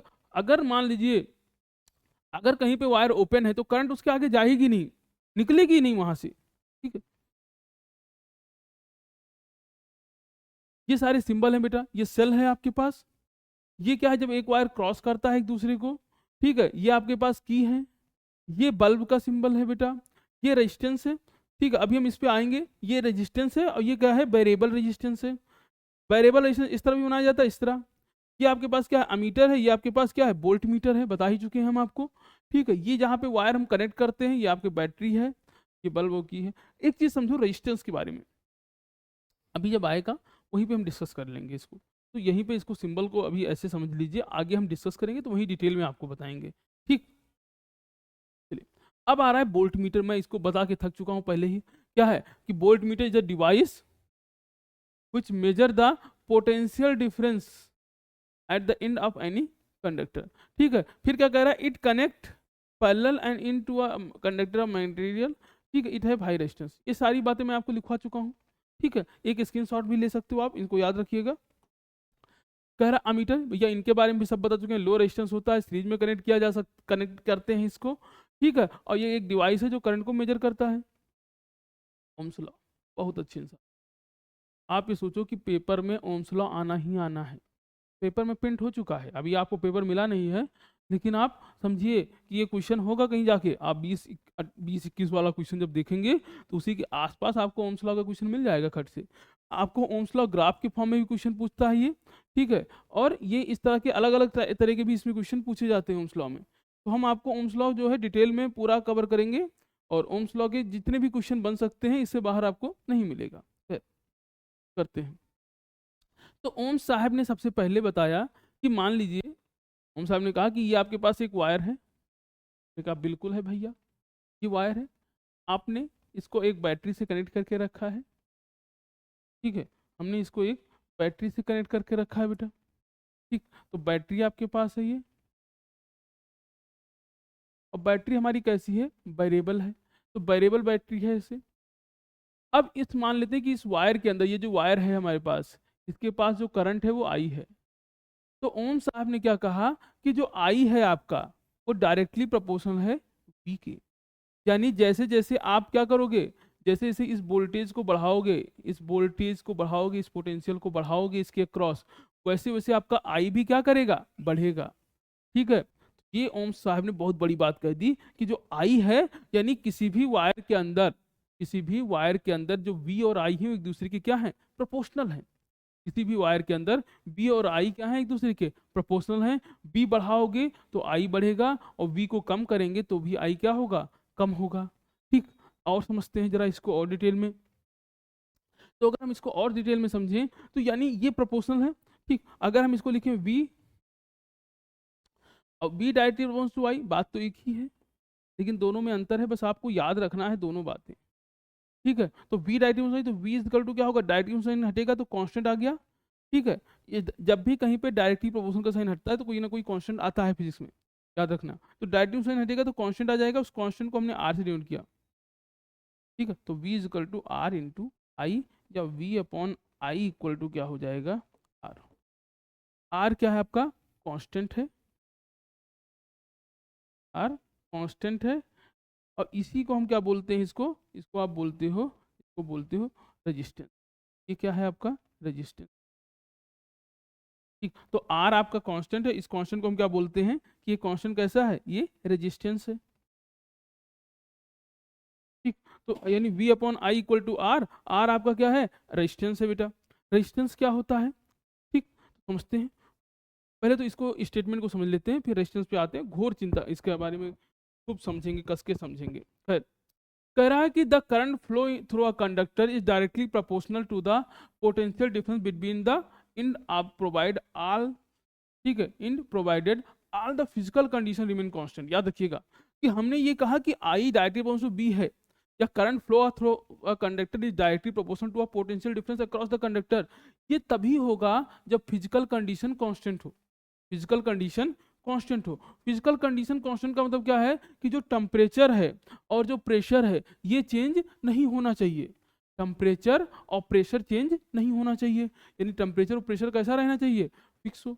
ठीक है, तो जब फिजिकल कंडीशन कांस्टेंट होगी तभी ओम्स लॉ वैलिड होगा। मान लीजिए आप वायर ले रहे हो, उसको हीट भी कर रहे हो, ठीक है, और फिर भी तब क्या होगा, अगर वायर को आप हीट कर रहे हो या वायर के क्रॉस प्रेशर को चेंज कर रहे हो, तो जो है आपका ओम्स लॉ वैलिड नहीं होगा कंडक्टर पे। ठीक,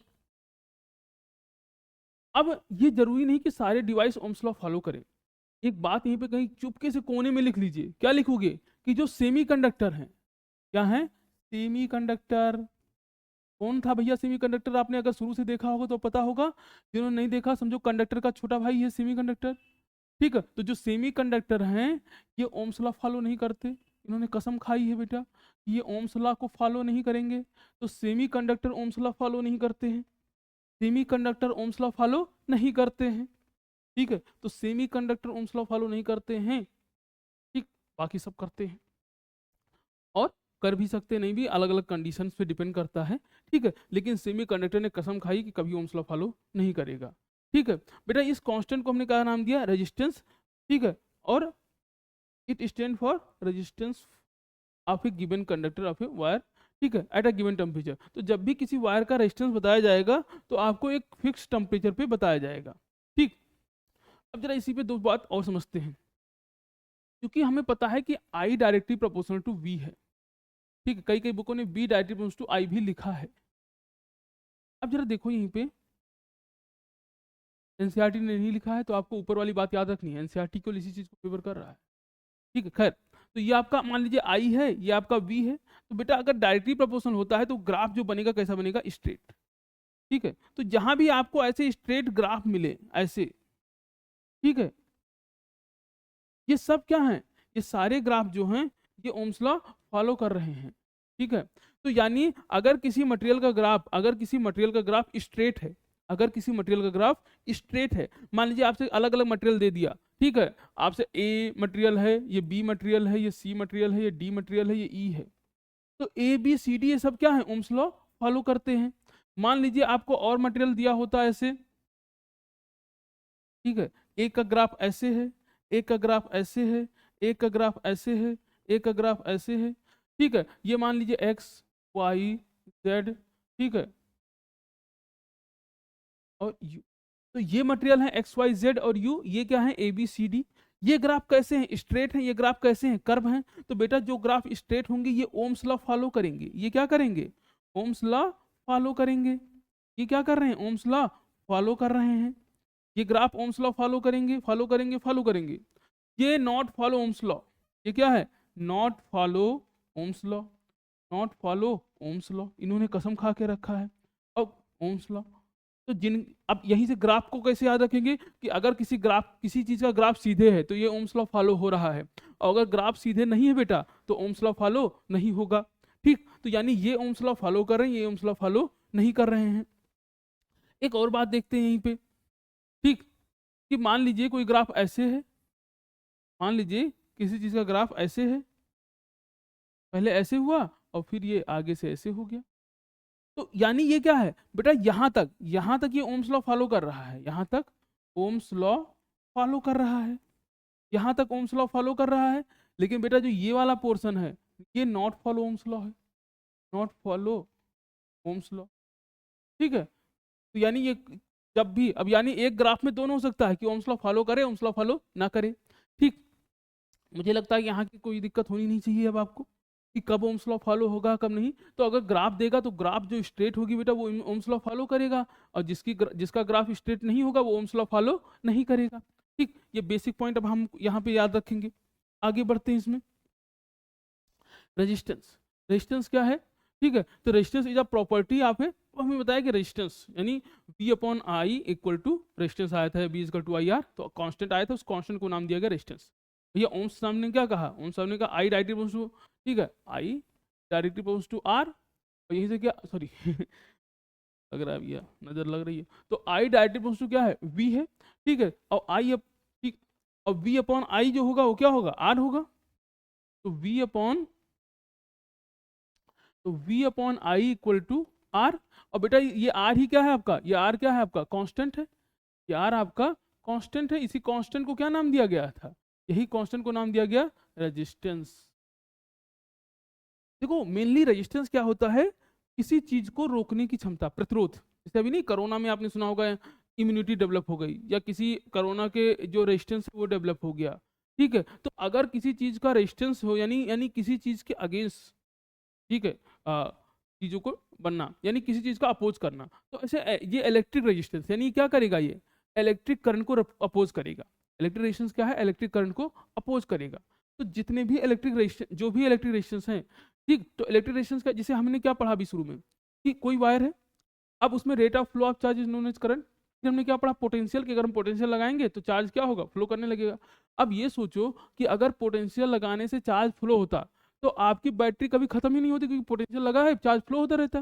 भाई इसका मतलब क्या है कि चार्ज को फ्लो होने में कुछ एनर्जी खर्च हो रही है, कुछ चार्ज के फ्लो होने में जो एनर्जी लग रही है, चार्ज को चलने में जो मेहनत करनी पड़ रही है, या कोई किसी भी मटेरियल के अंदर चार्ज को जो अपोज किया जा रहा है, ठीक है, ये आपके घर में जो बिल आ रहा है सब कुछ, ये सारा खेल किसका है, इस रेजिस्टेंस का है। ठीक है, यही सब चीज का कमाल है। अगर रेजिस्टेंस ना हो तो इस सारी डिवाइस अपने आप चलें, कोई डिवाइस में खर्च ही ना हो कुछ। लेकिन ऐसा नहीं होता, हर डिवाइस में कुछ ना कुछ उसका हीट, अब रेजिस्टेंस को हीट, रेजिस्टेंस की वजह से तो हीट होता है सब्सटेंस, हर एक इलेक्ट्रिकल डिवाइस हीट करता है।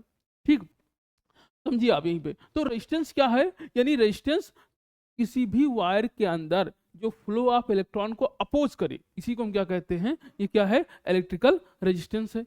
ठीक, तो इलेक्ट्रिकल रेजिस्टेंस क्या होगा, जो वायर के अंदर इलेक्ट्रॉन के फ्लो को अपोज करेगा, उसी को हम क्या कहेंगे, ये आपका इलेक्ट्रिकल रेजिस्टेंस है। ठीक है, अब जरा देखिए, तो रेजिस्टेंस क्या होगा, R is equal to V upon I. ठीक है, तो ओम्स यहीं से आ गया, ओम्स लॉ के हिसाब से रेजिस्टेंस को हम लोग आर से डिनोट करते हैं बेटा। रेजिस्टेंस का जो सिंबल है, ठीक है, अब देखिए रेजिस्टेंस की एसआई यूनिट क्या है, ओम्स है, ओम साहब ने लॉ दिया था, तो इसी के इसकी एसआई यूनिट क्या है, ओम्स है। और रेजिस्टेंस को जो सिंबल बनाते हैं हम लोग, वो हम ऐसे बनाते हैं, ये रेजिस्टेंस का सिंबल है बेटा, ये रेजिस्टेंस का सिंबल है। अगर यही ऐसे बन जाए, इसके ऊपर ऐसे, इसको, ये केवल रेजिस्टेंस है, ये क्या है, ये केवल रेजिस्टेंस है, ये वेरिएबल रेजिस्टेंस है, ये आपका वेरिएबल रेजिस्टेंस है। ठीक, ये वेरिएबल रेजिस्टेंस है, एक ये ऐसे भी बनता है,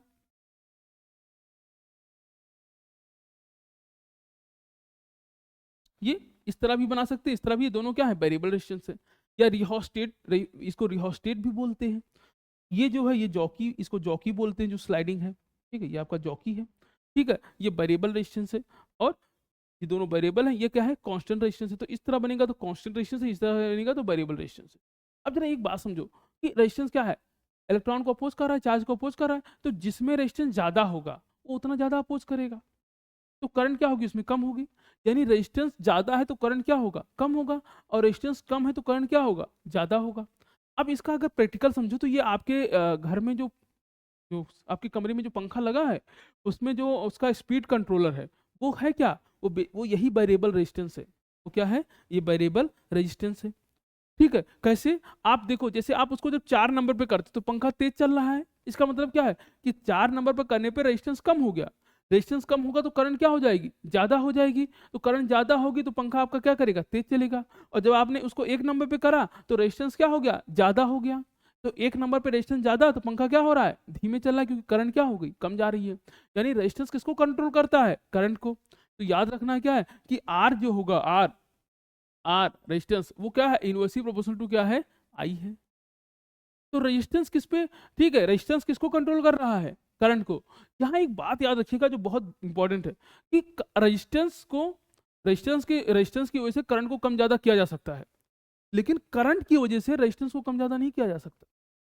रिपीट कर रहा हूं मैं ये बात, हम रेजिस्टेंस को ज्यादा करेंगे तो करंट कम हो जाएगी, रेजिस्टेंस को कम करेंगे तो करंट ज्यादा हो जाएगी, लेकिन करंट को कम ज्यादा करने से रेजिस्टेंस का कोई प्रभाव नहीं पड़ेगा, क्योंकि रेजिस्टेंस क्या है, कांस्टेंट। याद रखना है, सबसे जरूरी बात हुई है। ठीक है, इसका मतलब क्या है कि अगर आर की वैल्यू बढ़ेगी तो आई की वैल्यू क्या होगी बेटा, कम होगी। अगर आर की वैल्यू कम होगी तो आई की वैल्यू क्या हो जाएगी, आई की वैल्यू क्या हो जाएगी, बढ़ जाएगी। लेकिन आई का आर से कोई लेना देना नहीं है, आर का आई से लेना देना है। आर की वजह से आई डिस्टर्ब हो रहा है, लेकिन आई की वजह से आर डिस्टर्ब नहीं हो रहा है भैया। ठीक है, तो गजब का कॉन्फिडेंस है भाई आर के पास, समझ रहे हैं आप, कि रेजिस्टेंस जो है करंट को कम ज्यादा कर दे रहा है।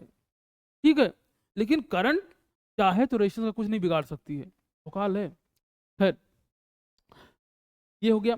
तो अब देखिए कि if the potential difference around the, अब अगर आपसे कहा जाए कि 1 ओम क्या होगा, 1 ओम रेजिस्टेंस किसका की, ठीक है, हम कब कहेंगे कि आर की वैल्यू 1 ओम है या रेजिस्टेंस 1 ओम है। तो अगर मान लीजिए कोई वायर है जिसके अक्रॉस, ठीक है, अब समझिए यहाँ पे आर इजकल टू क्या हो गया, R is equal to V upon I. तो आर की वैल्यू 1 ओम होगी कब, जब वोल्टेज कितना होगा, 1 वोल्ट, और करंट कितना होगा, 1 एम्पियर। यानी अगर किसी कंडक्टर के अक्रॉस 1 वोल्ट का 1 वोल्ट है, किसी कंडक्टर के अक्रॉस वोल्टेज कितना है, 1 वोल्ट, और करंट कितना जा रही है, 1 एम्पियर, तो उसमें रेजिस्टेंस कितना होगा बेटा, 1 ओम का होगा। तो आपसे अक्सर कहता है कि 1 ओम डिफाइन करिए, तो आप तुरंत एक डायग्राम बनाओगे खट से और उसमें बता दोगे कि इसके अक्रॉस अगर वोल्टेज 1 है, डायग्राम बना दिया करिए, तुरंत सर्किट बना दो। इलेक्ट्रिक चैप्टर का अगर क्वेश्चन आ रहा है तो सर्किट बना के ही बात करो उससे, ठीक है। तो जैसे ही आपने बनाया, लिख दिया कि अगर 1 वोल्ट है, यानी ये 1 है बेटा, 1 इसको समझना आप, ठीक है। तो कह रहा है कि अगर किसी भी वायर के क्रॉस, यहाँ पे लिखा है if the potential difference around the two end of the wire is 1 volt and the current flowing through the wire is 1 ampere, then the resistance of the wire is said to be 1 ohm. तो resistance को हम क्या कहेंगे, resistance कितना है, 1 ओम का है। आगे बढ़ते हैं, factor on which resistance depend, resistance किस किस चीज पे डिपेंड करता है। पहली बात, अब समझो रेजिस्टेंस कैसा है, करंट को कम डिस्टर्ब कर दे रहा है, लेकिन रेजिस्टेंस किस पे डिपेंड कर रहा है। तो जरा रेजिस्टेंस के बारे में फिर से समझो आप, क्या था कि जैसे ये वायर है, अब वायर के अंदर जो इलेक्ट्रॉन को फ्लो को डिस्टर्ब कर रहा है, फ्लो को इलेक्ट्रॉन को अवरोध कर रहा है, यानी इलेक्ट्रॉन के फ्लो को होने नहीं दे रहा है, वही क्या था, रेजिस्टेंस था। तो अब जरा देखो कि दो तीन चीजें हैं, जैसे ये वायर है, अगर इसका एरिया ज्यादा होगा, यानी क्रॉस सेक्शन एरिया ज्यादा होगा, तो ज्यादा करंट फ्लो कर पाएंगे। भाई हो क्या रहा था कि जैसे वायर के अंदर इलेक्ट्रॉन फ्लो कर रहे थे, अब वो क्या है कि वो आपस में कोलाइड कर रहे हैं, या उनको अच्छी रोड नहीं मिल रही चलने के लिए, या लड़ रहे हैं, ये सब चीज बता रही थी। तो अब हुआ क्या, दो तीन चीजें समझो। जैसे अगर हम क्रॉस सेक्शन एरिया को बढ़ा देंगे तो ज्यादा इलेक्ट्रॉन जा पाएंगे। आप ऐसे समझिए कि जैसे आप स्कूल के गेट से जब इंटर करते हो तो क्या होता है, कोलिजन के चांसेस कम होते हैं, लेकिन वही जब आप क्लास के गेट से अंदर करते हो तो कोलिजन हो सकता है। क्यों, क्योंकि क्लास का गेट है छोटा और स्कूल का गेट क्या है, बड़ा है, ठीक। तो ऐसे समझिए, यानी वायर में अगर क्रॉस सेक्शन ज्यादा है तो रेजिस्टेंस क्या होगा, कम होगा, और वायर का क्रॉस सेक्शन कम है तो रेजिस्टेंस क्या हो जाएगा, ज्यादा। यानी हम क्रॉस सेक्शन एरिया, तो पहला पॉइंट जो हमको मिला वो क्या मिला कि जो रेजिस्टेंस है आर, वो कैसा है, inversely proportional to cross section area है।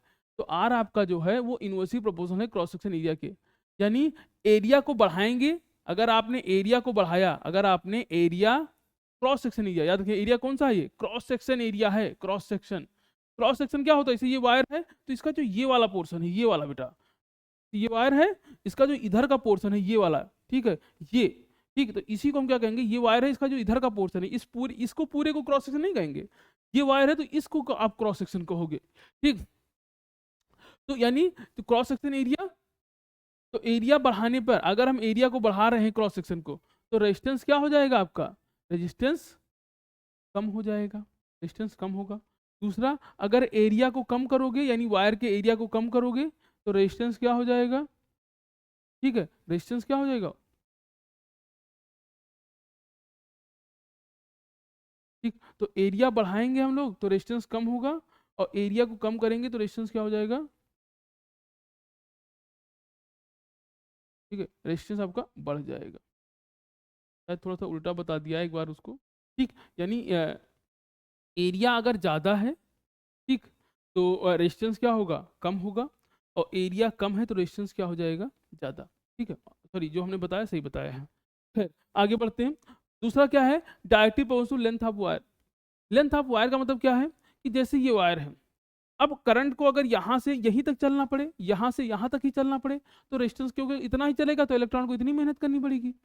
यहाँ से यहाँ तक जाना पड़ेगा तो जितना दूर तक इलेक्ट्रॉन फ्लो, यानी वायर की जितनी ज्यादा लंबा वायर होगा रेजिस्टेंस उतना ज्यादा होगा, जितना ज्यादा लंबा वायर होगा रेजिस्टेंस उतना ज्यादा होगा। यानी मान लीजिए दो घर हैं, एक है खंभे के पास में है और एक घर खंभे से दूर है, तो जो घर खंभे से दूर होगा और जो घर खंभे से पास होगा, दोनों के जो वायर हैं उनका रेजिस्टेंस क्या होगा, अलग अलग होगा। क्योंकि तो यहाँ से दूसरी बात क्या हो गई कि आर जो है रेजिस्टेंस, वो डायरेक्टिव प्रोपोर्शनल क्या है, लेंथ, ठीक है। यानी अगर रेजिस्टेंस, रेजिस्टेंस किस पे डिपेंड कर रहा है, लेंथ पे, ठीक है। रेजिस्टेंस किस पे डिपेंड कर रहा है, रेजिस्टेंस डिपेंड कर रहा है आपका लेंथ पर,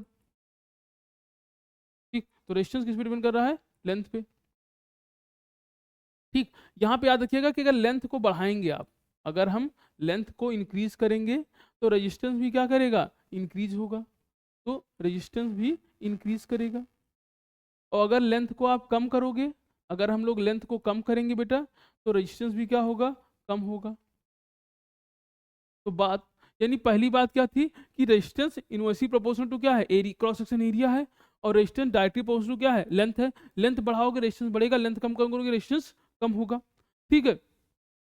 तीसरा है depend on material of a conductor. जैसे अब भैया मान लीजिए हमने ये मटेरियल लिया, इसके पास फ्री इलेक्ट्रॉन है ही नहीं, तो कितना भी रेजिस्टेंस बढ़ा, कितना भी छोटा वायर ले लो या कितना भी बड़ा क्रॉस सेक्शन एरिया ले लो, कुछ फर्क नहीं पड़ेगा।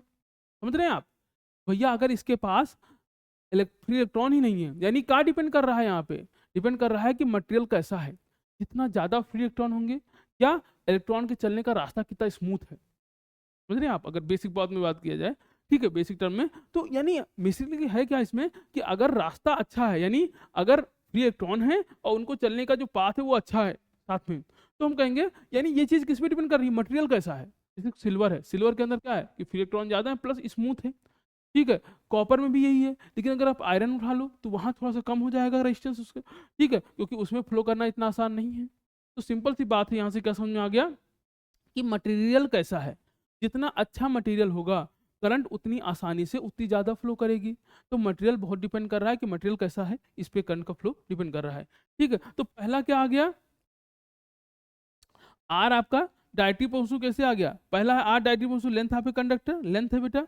फिर क्या है? R inversive potential area of cross section, ठीक है।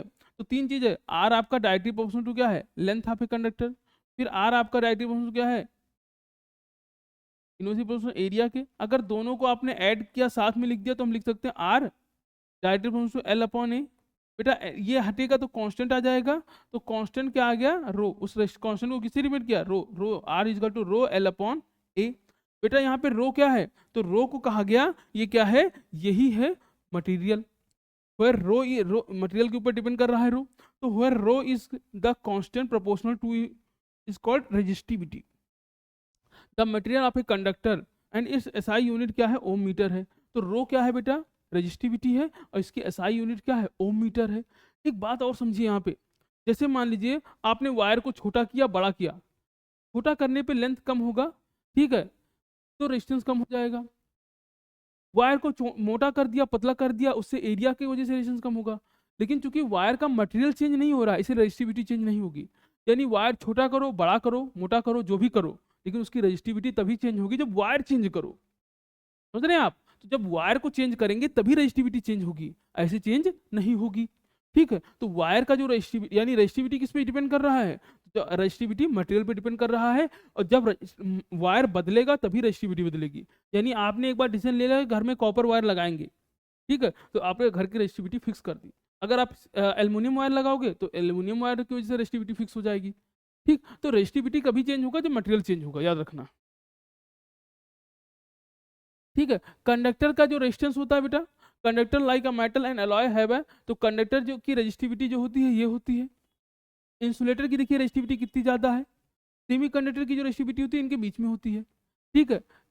अब एक चीज यहीं पे छोटे सा पॉइंट मैं बता देता हूँ कि टेम्परेचर बढ़ाने से, टेम्परेचर बढ़ाने से, टेम्परेचर बढ़ाने से, ठीक है, सबसे पहले कंडक्टर की बात करते हैं। आपने टेम्परेचर बढ़ाया तो रजिस्टिविटी क्या होगी? टेम्परेचर बढ़ाओगे तो रजिस्टिविटी कम हो जाएगी, ठीक है। अरे सॉरी, उल्टा हो गया बेटा। तो टेम्परेचर बढ़ाएंगे तो रजिस्टिविटी क्या होगी? बढ़ेगी, जिससे रेजिस्टेंस क्या हो जाएगा? बढ़ जाएगा।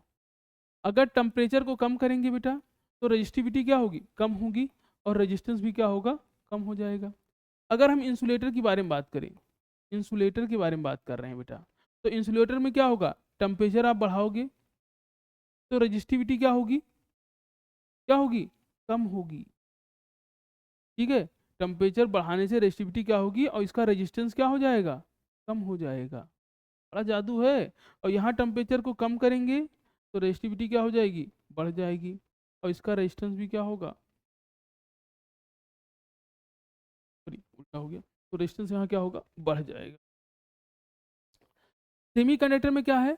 वहाँ भी यही है, सेमीकंडक्टर, ठीक है। सेमीकंडक्टर, सेमीकंडक्टर में क्या होगा कि टेम्परेचर बढ़ाएंगे बेटा हम तो रेजिस्टेंस भी क्या होगा? टेम्परेचर बढ़ाएंगे तो रेजिस्टेंस भी बढ़ेगा। टेम्परेचर बढ़ाने से रेजिस्टेंस क्या हो जाएगा? ये उल्टा हो गया। तो टेम्परेचर बढ़ाने से यहाँ रेजिस्टेंस क्या हो रहा है? कम हो रहा है, ठीक है। क्यों? क्योंकि रेजिस्टिविटी कम हो रही है। वैसे ये बहुत टेम्परेचर सेंसिटिव डिवाइस है, तो याद रखना है। खैर ये पॉइंट इंपॉर्टेंट है बेटा, ठीक। The substance with low resistivity, are better than conductor of electric than the high resistivity. तो जिसकी रेसिस्टिविटी कम है उसका कंडक्टर अच्छा है, वो हम ज़्यादा यूज़ करते हैं। जिसकी रेसिस्टिविटी ज़्यादा है उसका कंडक्टर क्या होगा, कम होगा, उसको हम कम यूज़ करेंगे। ठीक, आगे बढ़ते हैं। अब जरा देखो कि जैसे आप घर में जो डिवाइस यूज़ करते हो, आपको पता याद हो या ना हो, पहले जो झालर आती थी दिवाली वाली, तो उसमें क्या होता था कि अगर एक बल्ब फ्यूज हो गया तो पूरी झालर काम नहीं करती थी। एक बल्ब में कोई दिक्कत आ गई तो झालर ही खराब हो जाती थी। अब की यह झालर है कि जिस बल्ब में दिक्कत आएगी उसको छोड़ के बाकी काम करेंगे। तो दोनों में बस कनेक्शन का अंतर है, कनेक्शन, समझिए आप। कनेक्शन क्या है यहाँ पे कि जैसे रजिस्ट्री, तो कनेक्शन क्या होता है कि कैसे हम डिवाइस को कनेक्ट करते हैं। जैसे मान लीजिए एक लाइन में आपने 3 बल्ब लगा दिया, ठीक है। जैसे बल्ब लिया आपने, एक बल्ब ये है आपके पास, एक बल्ब ये है आपके पास, एक बल्ब ये है आपके पास। आपने 3 बल्ब एक साथ लगा दिया, तो हम कहेंगे ये कैसा कनेक्शन है, ये सीरीज कनेक्शन है। ये कैसा कनेक्शन है, सीरीज कनेक्शन है, ठीक है। और अगर आप तीनों बल्ब को ऐसे लगा दो, एक बल्ब लगाया आपने, ठीक है, बल्ब के बजाय कुछ और ही बन जा रहा है, ठीक। तो एक बल्ब आपने लगाया, फिर आपने दूसरा बल्ब लगाया, फिर आपने तीसरा बल्ब लगाया, और आपने तीनों बल्ब को इस तरह कनेक्ट कर दिया। तो ये कनेक्शन क्या हो जाएगा, तो अगर एक लाइन में कनेक्ट करेंगे, जैसे आपकी क्लास की एक लाइन असेंबली में लगी है, तो ये सब कैसे लगे हैं, एक के पीछे सीरीज है। लेकिन अगर एक के बगल दूसरी लाइन है, फिर उसके बगल तीसरी है, चौथी है, जैसे आपकी क्लास, फिर उसके बगल की क्लास, उसके बगल की क्लास असेंबली में ऐसे लगे हैं, तो ये क्या हो जाएगा, पैरेलल। तो सीरीज क्या है, जिसमें एक सीधे से हो। पैरेलल क्या है, जो बगल बगल बगल हो। तो यहाँ पे क्या है, ये कैसा है, पैरेलल है, ये कैसे है, सीरीज है, ठीक।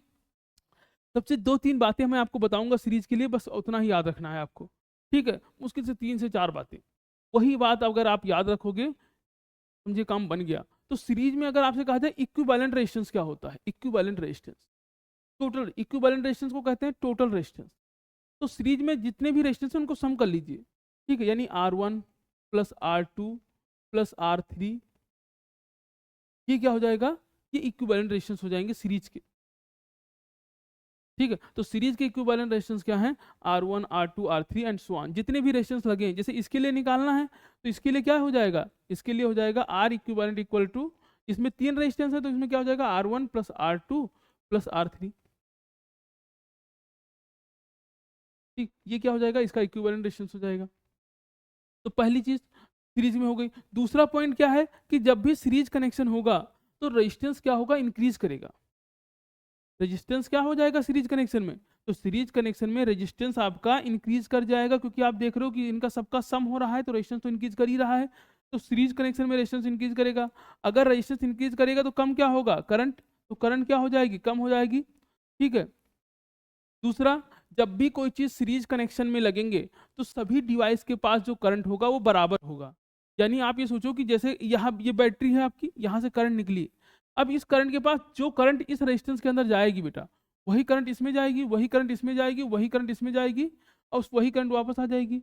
तो सीरीज कनेक्शन के अंदर क्या होगा, करंट सेम होगा। सीरीज कनेक्शन में क्या होगा, करंट सेम होगा। और बात, मान लेते हैं बेटा इसमें करंट निकली आई, तो अगर मैं कहूं कि इस पे वोल्टेज कितना होगा, तो V इजकल टू क्या होता है, आई आर। तो V1 इजकल टू क्या लिख दोगे, आई into R1। V2 is equal to क्या लिखोगे बेटा, आई इंटू R2। और V3 इजकल टू क्या लिखोगे, आई इंटू R3, ठीक। तो अब यहीं से एक असर्शन रीजन का क्वेश्चन बन सकता है, जरा सुनिए ध्यान से। अगर सीरीज कनेक्शन में रेजिस्टेंस अलग अलग है तो सबके पास वोल्टेज क्या है, अलग अलग है, क्योंकि इसके पास वोल्टेज क्या, आई इंटू R1, आई इंटू R2, आई इंटू R3। लेकिन अगर ये रेजिस्टेंस सेम होते, यानी सबके आर रेजिस्टेंस, आर आर तीनों पे आर रेजिस्टेंस होगा, तो यहाँ क्या होता, V I R I R I R. तो सीरीज कनेक्शन में अगर रेजिस्टेंस अलग अलग है तो वोल्टेज क्या होगा, अलग अलग होगा। और अगर सीरीज कनेक्शन में रेजिस्टेंस सेम है तो वोल्टेज भी क्या होगा बेटा, सेम होगा, ठीक है। तो यानी सीरीज कनेक्शन में आपको बेसिक बातें याद रखनी पड़ेंगी, ये बातें हैं कि रेजिस्टेंस सेम तो वोल्टेज सेम, रेजिस्टेंस अलग अलग तो वोल्टेज अलग अलग। तो इक्विवेलेंट रेजिस्टेंस का याद आ दिया, ठीक है। अब जब देखो कि जो टोटल वोल्टेज है, यानी जो वोल्टेज आपने यहाँ पे अप्लाई करके रखा है बैटरी में, तो जो बैटरी का वोल्टेज होगा इन सबके वोल्टेज के सम के बराबर होगा। तो जितना बैटरी का वोल्टेज होगा इन सबके वोल्टेज का सम उसके बराबर होगा, ठीक। एक चीज और यहीं पे समझिए आप, याद रखना क्वेश्चन बनेगा इससे। जैसे मान लीजिए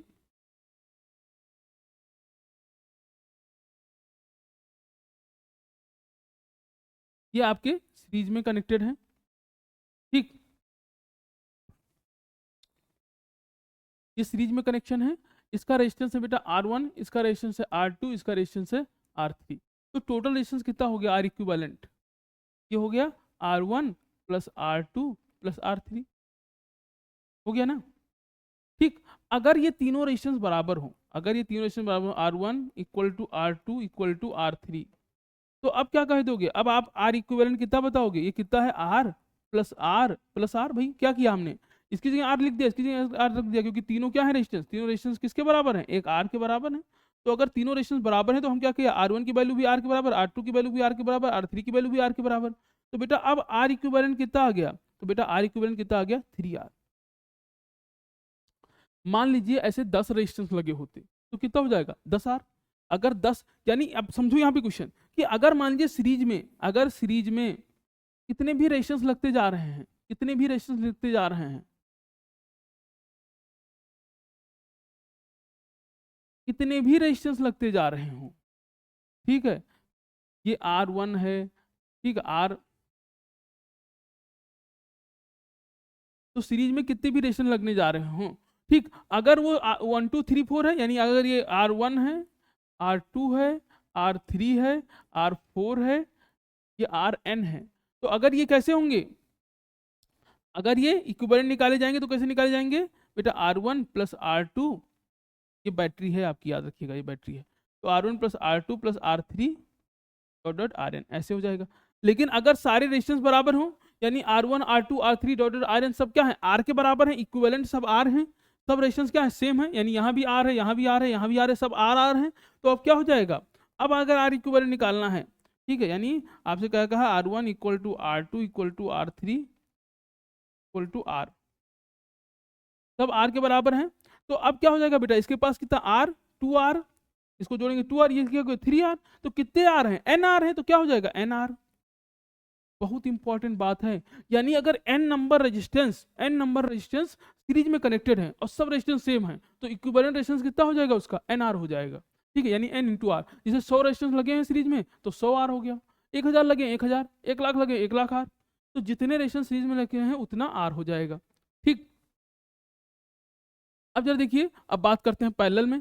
तो सीरीज के अंदर हमने क्या क्या बता दिया आपको, सीरीज के अंदर बता दिया है, वो बातें याद रखनी है कि अगर कनेक्शन सीरीज में है, अगर कनेक्शन सीरीज में है, ये बात याद रखिए, तो होगा क्या, सीरीज कनेक्शन में क्या होगा, करंट सेम होगी, करंट सेम, और क्या होगा बेटा सीरीज कनेक्शन में, और क्या होगा, करंट तो सेम हो गई, ठीक है। रेजिस्टेंस क्या होगा यहाँ पे, सीरीज कनेक्शन में पूरे सर्किट में करंट क्या होगी, सेम होगी, यानी जितने भी रेजिस्टेंस लगे हैं सीरीज में सब में सेम करंट जा रही होगी। और क्या होगा बेटा इसमें, रेजिस्टेंस क्या होगा, बढ़ जाएगा, रेजिस्टेंस क्या करेगा, इंक्रीज करेगा इसमें, और रेजिस्टेंस अगर इंक्रीज करेगा तो करंट की वैल्यू क्या होगी, वैल्यू आपको देखिए यहाँ पे करंट सेम है, यानी करंट सब में एक ही जा रही है, लेकिन उसकी वैल्यू क्या हो जाएगी, तो वैल्यू ऑफ करंट क्या होगा, कम हो जाएगी, वैल्यू ऑफ करंट क्या होगा, कम होगा। और इसके अलावा अगर हमें इक्विवेलेंट रेजिस्टेंस निकालने का तरीका क्या बताया आपको, तो इक्विवेलेंट कि आर इक्विवेलेंट इक्वल टू क्या हो जाएगा, R1 प्लस R2, जितने भी रेजिस्टेंस जोड़ डालो, और अगर n रेजिस्टेंस लगे हैं, अगर n रेजिस्टेंस लगे हैं तो R equal to R equivalent equal to क्या लिख दोगे आप, NR। तो अगर n रेजिस्टेंस लगे हैं तो क्या हो जाएगा बेटा, NR हो जाएगा वो, ठीक। आगे बढ़ते हैं, अब आपके पास क्या आ गया, resistance in parallel, resistance in parallel.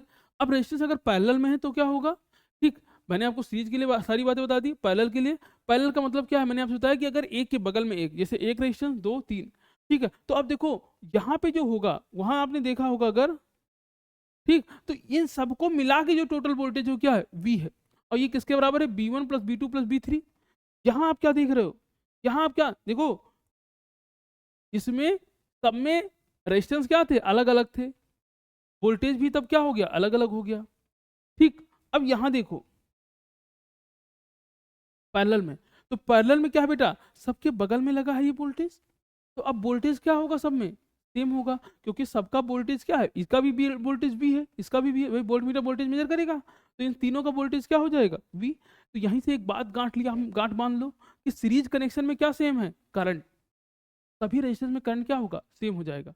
Parallel connection में क्या सेम है, तो अगर कनेक्शन पैरेलल होगा बेटा, तो सारी रेजिस्टेंस के पास जो वोल्टेज होगा वो सेम होगा। अगर कनेक्शन पैरेलल है तो सारे रेजिस्टेंस के पास जो वोल्टेज है वो सेम है। ठीक, याद रखिए बेटा। तो सीरीज कनेक्शन में क्या सेम था, करंट सेम था, और पैरेलल कनेक्शन में क्या सेम है, वोल्टेज सेम है। ठीक, दूसरी बात, ये आपके पास फिर से बैटरी है, ये हमारा मीटर है। ठीक, अब यहां से देखो, इसमें करंट कितनी जा रही है, I1 I2 I3, यानी इसमें करंट सब में क्या है, अलग अलग है। आप जरा उसको बार बार मैं दिखा रहा हूं आपको, समझो इस चीज को। यहाँ जो करंट हमने आई लिया वही सब में गई, तो इसमें करंट क्या थी, सेम थी। सबको वोल्टेज हमको क्या मिल गया, अलग अलग मिल गया। लेकिन आप यहाँ क्या देख रहे हो, यहाँ हमने क्या देखा कि यहाँ करंट सब में क्या है, अलग अलग है, लेकिन सबका वोल्टेज सेम है। तो पैरेलल कनेक्शन में करंट क्या होगी, सबकी अलग अलग होगी, क्या सेम होगा, वोल्टेज। इसलिए तो घर में हम यूज करते हैं भैया। अगर मान लीजिए सीरीज कनेक्शन घर में यूज करते, तो बल्ब किस, जो करंट बल्ब में जाएगा वही करंट, जो करंट बल्ब में जाएगा, जो करंट ट्यूबलाइट में जाएगा, वही करंट पंखे में भी जाता, क्योंकि सब सीरीज में होते। भैया पंखे को तो अलग करंट चाहिए, बल्ब को अलग करंट चाहिए, ट्यूबलाइट को अलग करंट चाहिए, तो क्या होगा, बल्ब तो दग ही जाता बेचारा। ठीक, लेकिन पैरेलल में क्या है कि हर डिवाइस को करंट अलग अलग मिल रहा है, हर डिवाइस को अलग अलग मिल रहा है, लेकिन वोल्टेज सबको सेम मिलेगा। इसलिए अपने देश में 220 वोल्ट सब जगह यूज होता है, क्योंकि सबको वोल्टेज कितना चाहिए, 220 वोल्ट। और करंट क्या हो सकती है सबकी, कम ज्यादा, करंट अपने रिक्वायरमेंट के हिसाब से। तो करंट हम अपने रिक्वायरमेंट के हिसाब से यूज कर रहे हैं, यानी करंट को जितनी हमको जरूरत है उतनी करंट हम यूज कर रहे हैं। लेकिन वोल्टेज सब क्या यूज कर रहे हैं, वोल्टेज सब जो है, अरे हाँ, वोल्टेज सबको एक जैसा मिल रहा है, यानी कांस्टेंट करंट मिल, वोल्टेज मिल रहा है कांस्टेंट। ठीक है, तो वोल्टेज सेम होता है, करंट आपको मैंने बता दिया है। रेजिस्टेंस आपको पता है कि 1 अपॉन है, ये 1 अपॉन, ठीक है, तो 1 अपॉन ये है, यानी ये 1 अपॉन R इक्विवेलेंट जो होगा वो क्या हो जाएगा आपका, 1 upon R1, 1 upon R2, 1 upon R3। ठीक है, ये हो जाएगा R इक्विवेलेंट। ठीक, अब जरा यहीं पे एक थोड़ा सा और समझ लेते हैं हम लोग। जैसे मान लीजिए पैरेलल में लगे हैं,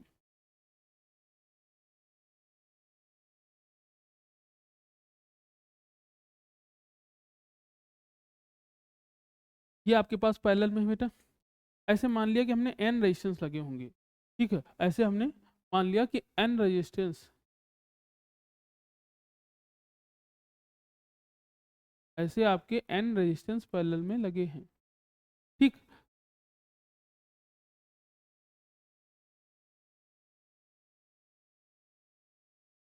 ये अपने सेल कनेक्ट कर दिया।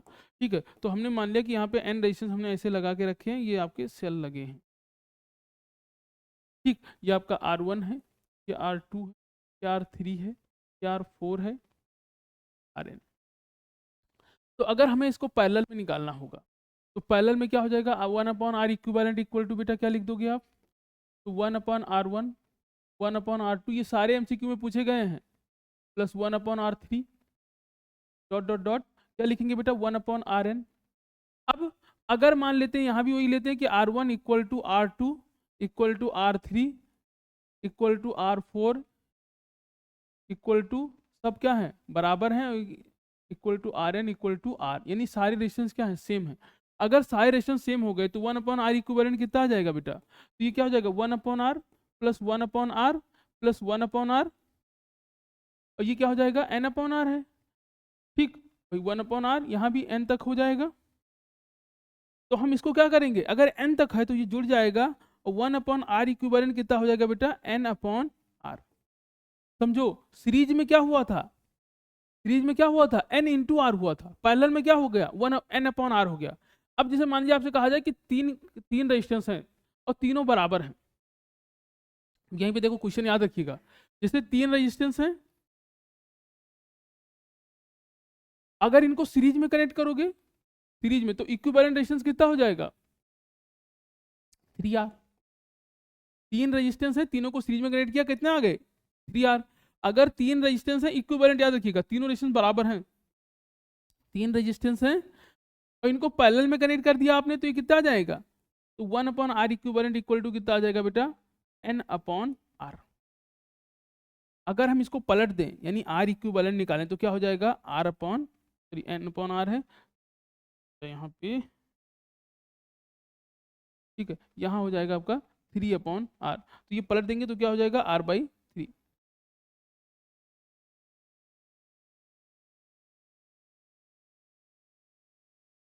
r/3। एक बात यहीं पे याद रखिए कि इक्विवेलेंट जब भी निकालना होगा तो आर इक्विवेलेंट जो होगा वो क्या हो जाएगा आपके पास, n/r/n, r/n। ठीक, तो मैं आपको दो छोटी छोटी बातें यहीं पे फिर से रिपीट करता हूँ जो बताता हूँ कि जैसे मान लीजिए 10 का हैं, अगर 10 सीरीज में कनेक्ट होंगे तो उसको क्या लिख दोगे, 10r। अगर 10 पैरेलल में कनेक्ट होंगे और आपको इक्विवेलेंट निकालना है तो r/10। ठीक, याद रखिए। तो जैसे अगर n रेजिस्टेंस हैं, n रेजिस्टेंस हैं बेटा और सीरीज में है, n रेजिस्टेंस और कैसे हैं, सब सेम है, इक्विवेलेंट रेजिस्टेंस है, और ये कैसे लगे हैं, सीरीज में, तो आपका क्या हो जाएगा, nr। जैसे मान लीजिए 10 रेजिस्टेंस होंगे और सीरीज में होंगे तो आप क्या लिख दोगे, 10r। 100 होंगे तो 100r हो जाएगा। अगर मान लीजिए n रेजिस्टेंस हैं बेटा और पैरेलल में लग रहे हैं, तो इक्विवेलेंट रेजिस्टेंस होगा वो क्या हो जाएगा, इक्विवेलेंट रेजिस्टेंस कितना हो जाएगा, तो R इक्विवेलेंट जो होगा वो कितना हो जाएगा, R/n, याद रखना। ठीक है, यहाँ इक्विवेलेंट रेजिस्टेंस कितना हुआ था, यहाँ इक्विवेलेंट रेजिस्टेंस कितना हो गया था, n इंटू आर, यहाँ कितना हो गया, R/n। ठीक है, जैसे मान लीजिए 10 रेजिस्टेंस में 10 ले लिया हमने और ये पैरेलल में है तो R इक्विवेलेंट क्या हो जाएगा इसका, R/10। 100 होंगे तो 10 R/100। ठीक, जितने होंगे इक्विवेलेंट में वो सब उतने के अपॉन हो जाएगा। ठीक, चलिए इलेक्ट्रिक एनर्जी, धीरे धीरे चैप्टर को, एक छोटी सी बात फिर से छूट रही है भैया, एक छोटी सी बात छूट जाती है, हमेशा छोटी सी बात ही छूट। ठीक है, जैसे मान लीजिए आपको ग्राफ दिया है, एक समझो कि अगर मान लीजिए सपोज करो एक रेजिस्टेंस आपका 5 ओम का है, ठीक है, R1 और R2 आपका है, ठीक है, R2 आपका 2 ओम का है। अगर हम R1 और R2 को सीरीज में कनेक्ट करेंगे तो हमको कितना मिल जाएगा, 7 ओम। अगर हम R1 और R2 को पैरेलल में लेंगे, अगर हम R1 और R2 को पैरेलल में लेंगे बेटा, ठीक है, अगर हमने R1 R2 को पैरेलल में ले लिया, ठीक, तो अगर हम इसको पैरेलल में ले लेंगे, अगर हमने पैरेलल में लिया यानी 1/r इक्विवेलेंट, तो क्या हो जाएगा, 1/r1 प्लस 1/r2, ये कितना हो जाएगा बेटा, 1/5 प्लस 1/2। तो बेटा एलसीएम इसका आ गया 10, यहाँ पे आ गया 2, यहाँ पे आ गया 5, तो क्या हो जाएगा 7/10 यानी 0.7। ठीक, 1 मिनट हो गया। तो अब यहाँ पे 1/r इक्विवेलेंट कितना आ गया बेटा, 1/r इक्विवेलेंट आ गया 7/10। तो अगर हम R इक्विवेलेंट निकालेंगे तो कितना हो जाएगा यहाँ पे, 10/7। ठीक, तो R इक्विवेलेंट कितना आ गया, 10/7। इसकी वैल्यू कितनी आएगी बेटा, इसकी वैल्यू लगभग आएगी 1.4, जैसे आता रहेगा। खैर, मेन जो बताने का पर्पज है कि अगर दो रेजिस्टेंस हैं, ठीक है, और R1, अगर दो रेजिस्टेंस है उनको जो सीरीज में कनेक्ट करेंगे तो जो टोटल रेजिस्टेंस आएगा इन दोनों के सम से ज्यादा होगा। अगर दो रेजिस्टेंस है जिनको आप सीरीज में कनेक्ट कर रहे हो तो जो टोटल रेजिस्टेंस आएगा उन दोनों के सम से ज्यादा होगा, और अगर दो रेजिस्टेंस हैं पैरेलल में कनेक्ट कर रहे हो तो जो टोटल रेजिस्टेंस आएगा वो इन दोनों में जो सबसे छोटा रेजिस्टेंस होगा उससे भी कम आएगा। तो अगर सीरीज में कनेक्ट करेंगे दो रेजिस्टेंस को तो उनका जो सम होगा वो टोटल रेजिस्टेंस से ज्यादा आएगा। अगर पैरेलल में कनेक्ट करेंगे उन दोनों रेजिस्टेंस को तो अब जो इक्विवेलेंट रेजिस्टेंस आएगा वो उस रेजिस्टेंस से भी कम आएगा। ठीक, चलिए अब जरा देखो, आगे बढ़ते हैं हम यहाँ पे। ग्राफ वाला एक बार आपको ग्राफ वाला बता देते हैं, बस एक छोटा सा कॉन्सेप्ट यहीं पे है, उसके बाद धीरे धीरे खत्म की तरफ बढ़ रही हैं।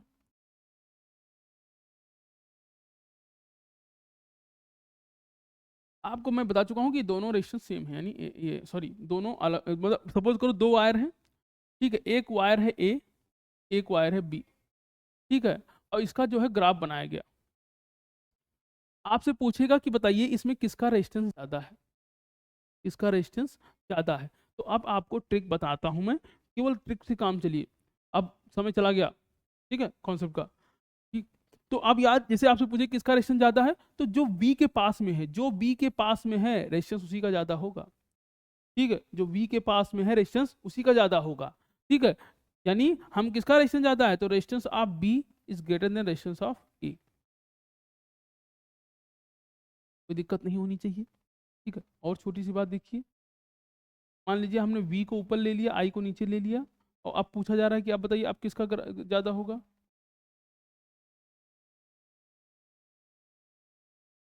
ठीक, तो अब क्या होगा बेटा, हमने कहा जो बी के पास में है रेजिस्टेंस उसी का ज़्यादा होगा, ये समझिए ऑलराउंडर है कॉन्सेप्ट, ठीक।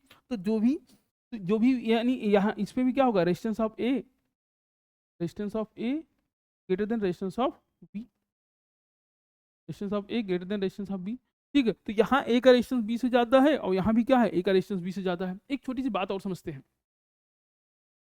देखो इतना आज तक पूछा गया है, एक कॉन्सेप्ट जो मुझे लग रहा है अभी तक नहीं पूछा गया है, मैं आपको बता देता हूँ यहीं पे, बस इसको ऊपर करते हैं।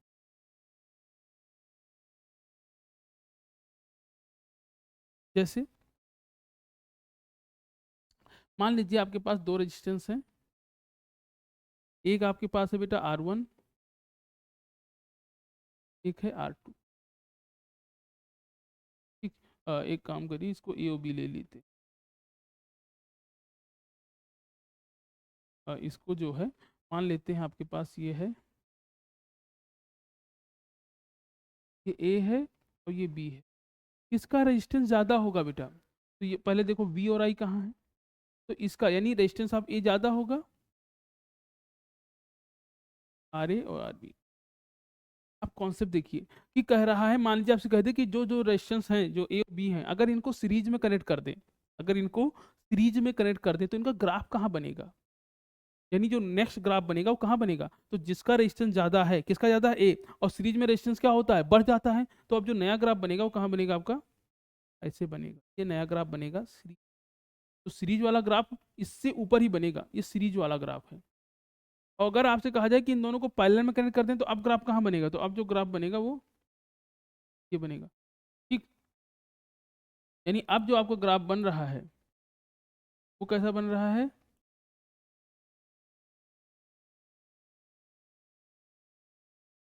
ठीक। तो आपका जो अब ग्राफ बन रहा है बेटा वो कैसा बनेगा, वो बनेगा पैरेलल।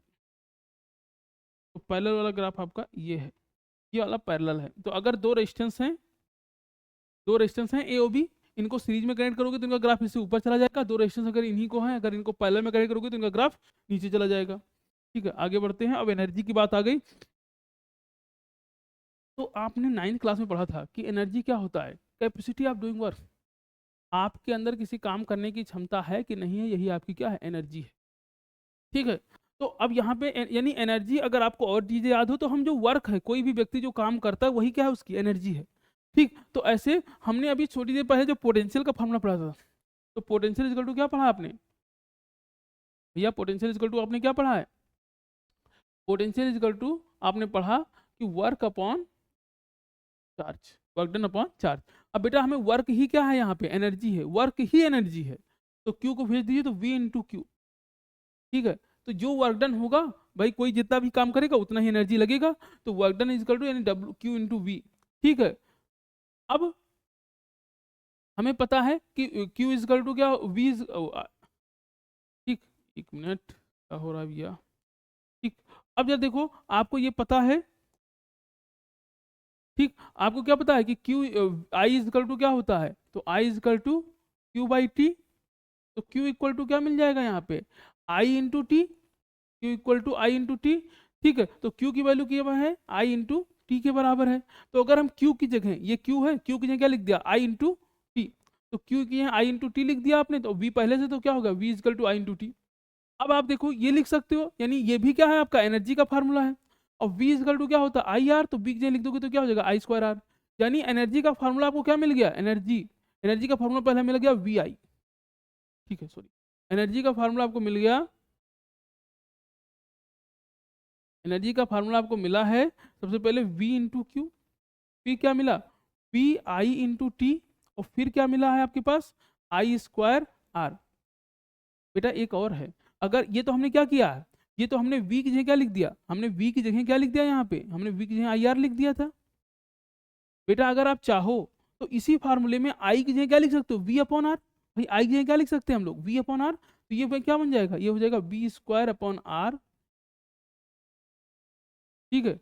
तो आपका एक और फार्मूला बन गया V square upon R into T. तो यहीं से मैं एक बार लिख देता हूँ सारे फार्मूले। पहला फार्मूला आपका एनर्जी का क्या है, तो एनर्जी का फार्मूला है आपके पास क्यू इंटू टी, फिर क्या है, फिर है आपके पास वी आई टी, फिर आपके पास क्या है V V square upon R into T, और फिर आपके पास क्या है बेटा, फिर आपके पास है आई स्क्वायर आर। ये हुआ कैसे बेटा, हमने इस फार्मूले में क्या किया, क्यू की जगह क्या पुट कर दिया, क्यू की जगह पुट कर दिया, क्यू की जगह हमने पुट कर दिया है यहाँ पे, ठीक है। तो क्यू की जगह हमने पुट कर दिया आई इंटू टी।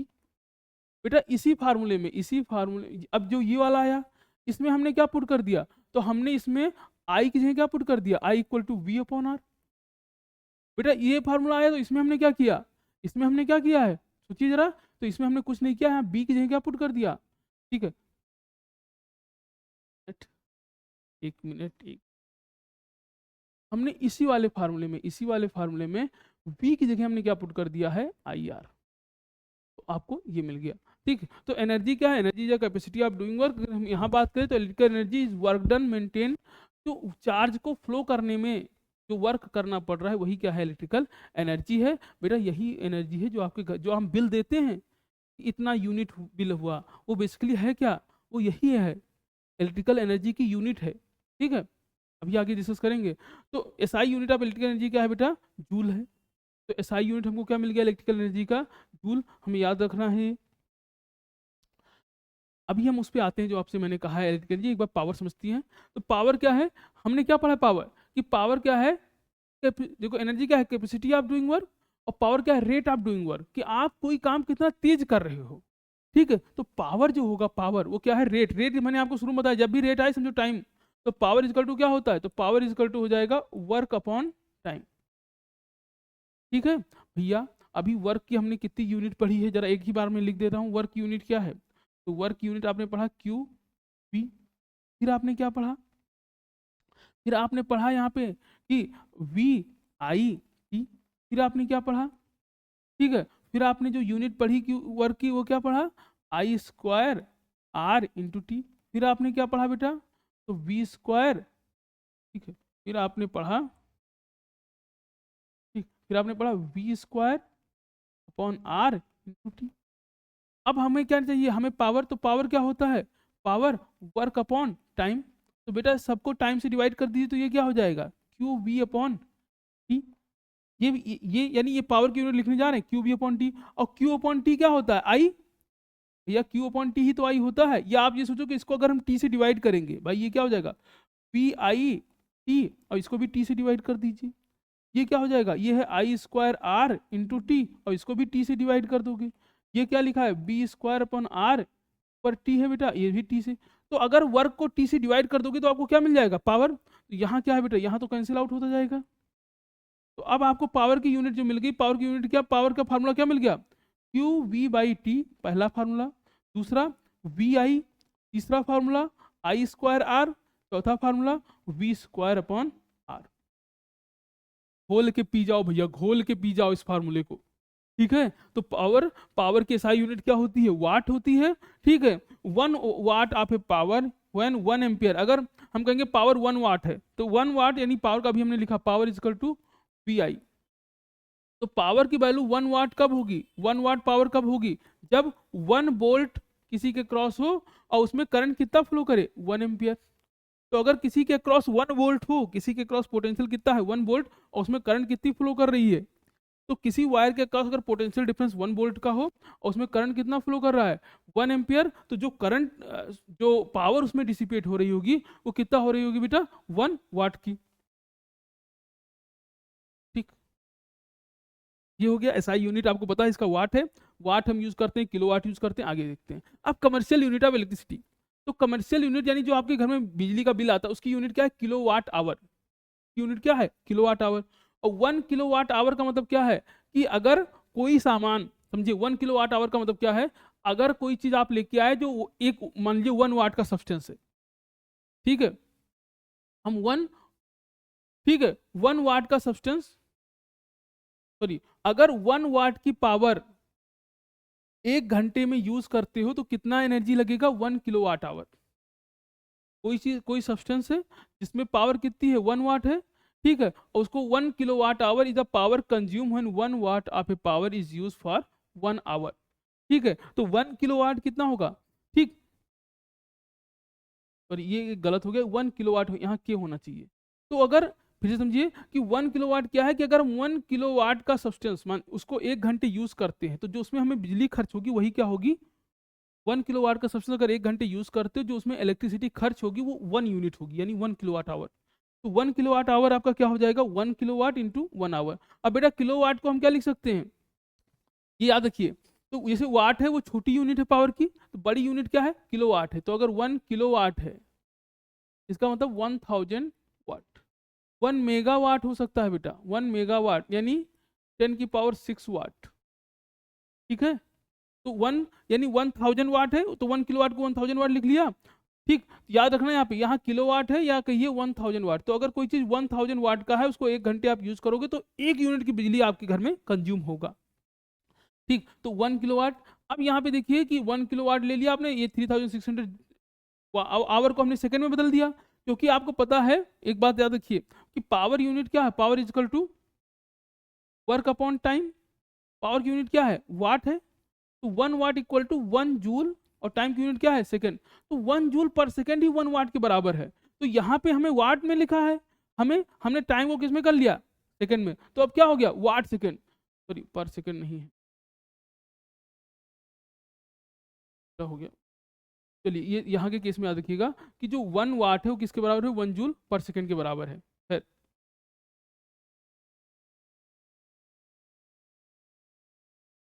बेटा ये इसको थोड़ा ये हटा देते हैं। खैर, अभी इस पे हम आते हैं। तो 1 वाट इजकल टू, यहाँ पे 1 जूल, वर्क यूनिट 1 जूल है, ये क्या है, सेकंड। तो 1 watt equal to 1 joule per second. खैर, अब यहाँ देखो तो 1 किलोवाट है, तो ये 1 किलोवाट 1 आवर के लिए हो गया। अब 1 किलोवाट को अपने 1000 वाट लिख लिया, ये क्या हो गया, 3000 सेकंड। ठीक है, तो वाट इंटू सेकंड। अब देखो वाट है यानी 1 वाट इक्वल टू आपने क्या लिख लिया, 1 जूल पर सेकंड। सेकंड को मल्टीप्लाई कर दीजिए तो 1 वाट सेकंड, वाट सेकंड किसके बराबर होगा, 1 जूल के बराबर। 1 वाट सेकंड किसके बराबर है, 1 जूल के बराबर है। तो वाट इंटू सेकंड हुआ बेटा, तो यहाँ क्या आ गया, जूल। ठीक, तो 1 किलोवाट इजकल टू 3036, 3.6 इंटू 10 की पावर 6 जूल। तो जब आप 1 यूनिट की इलेक्ट्रिसिटी कंज्यूम करते हो तो यानी इतनी जूल की इलेक्ट्रिसिटी आप कंज्यूम कर रहे हो। तो 1 वाट आपका किसके बराबर होगा, 3600, सॉरी 3.6 इंटू 10 की पावर 6 जूल। इतने जूल की जो हम इलेक्ट्रिसिटी कंज्यूम करेंगे ये किसके बराबर हो जाएगा, 1 वाट के बराबर हो जाएगा। याद रखना इंपॉर्टेंट है, बार बार 1 किलोवाट के बराबर हो जाएगा। Heating effect of electric current. अब जरा ये देखो कि हम जितने भी डिवाइस यूज कर रहे हैं, जितने भी डिवाइस यूज कर रहे हैं, सब डिवाइस में थोड़ा थोड़ा हीट करता ही करता है।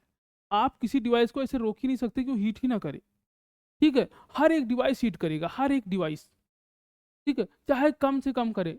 यहाँ तक कि जो फ्रिज देखो, फ्रिज के पीछे भी हीट रहता है ना, हीट जो एग्जिस्ट होता है, तो हर डिवाइस हीट करेगा। खैर, तो heating effect of electric current क्या है कि ये देखा गया कि किसी वायर में जो हीट हो रहा है, हीट भी एक तरीके की एनर्जी है।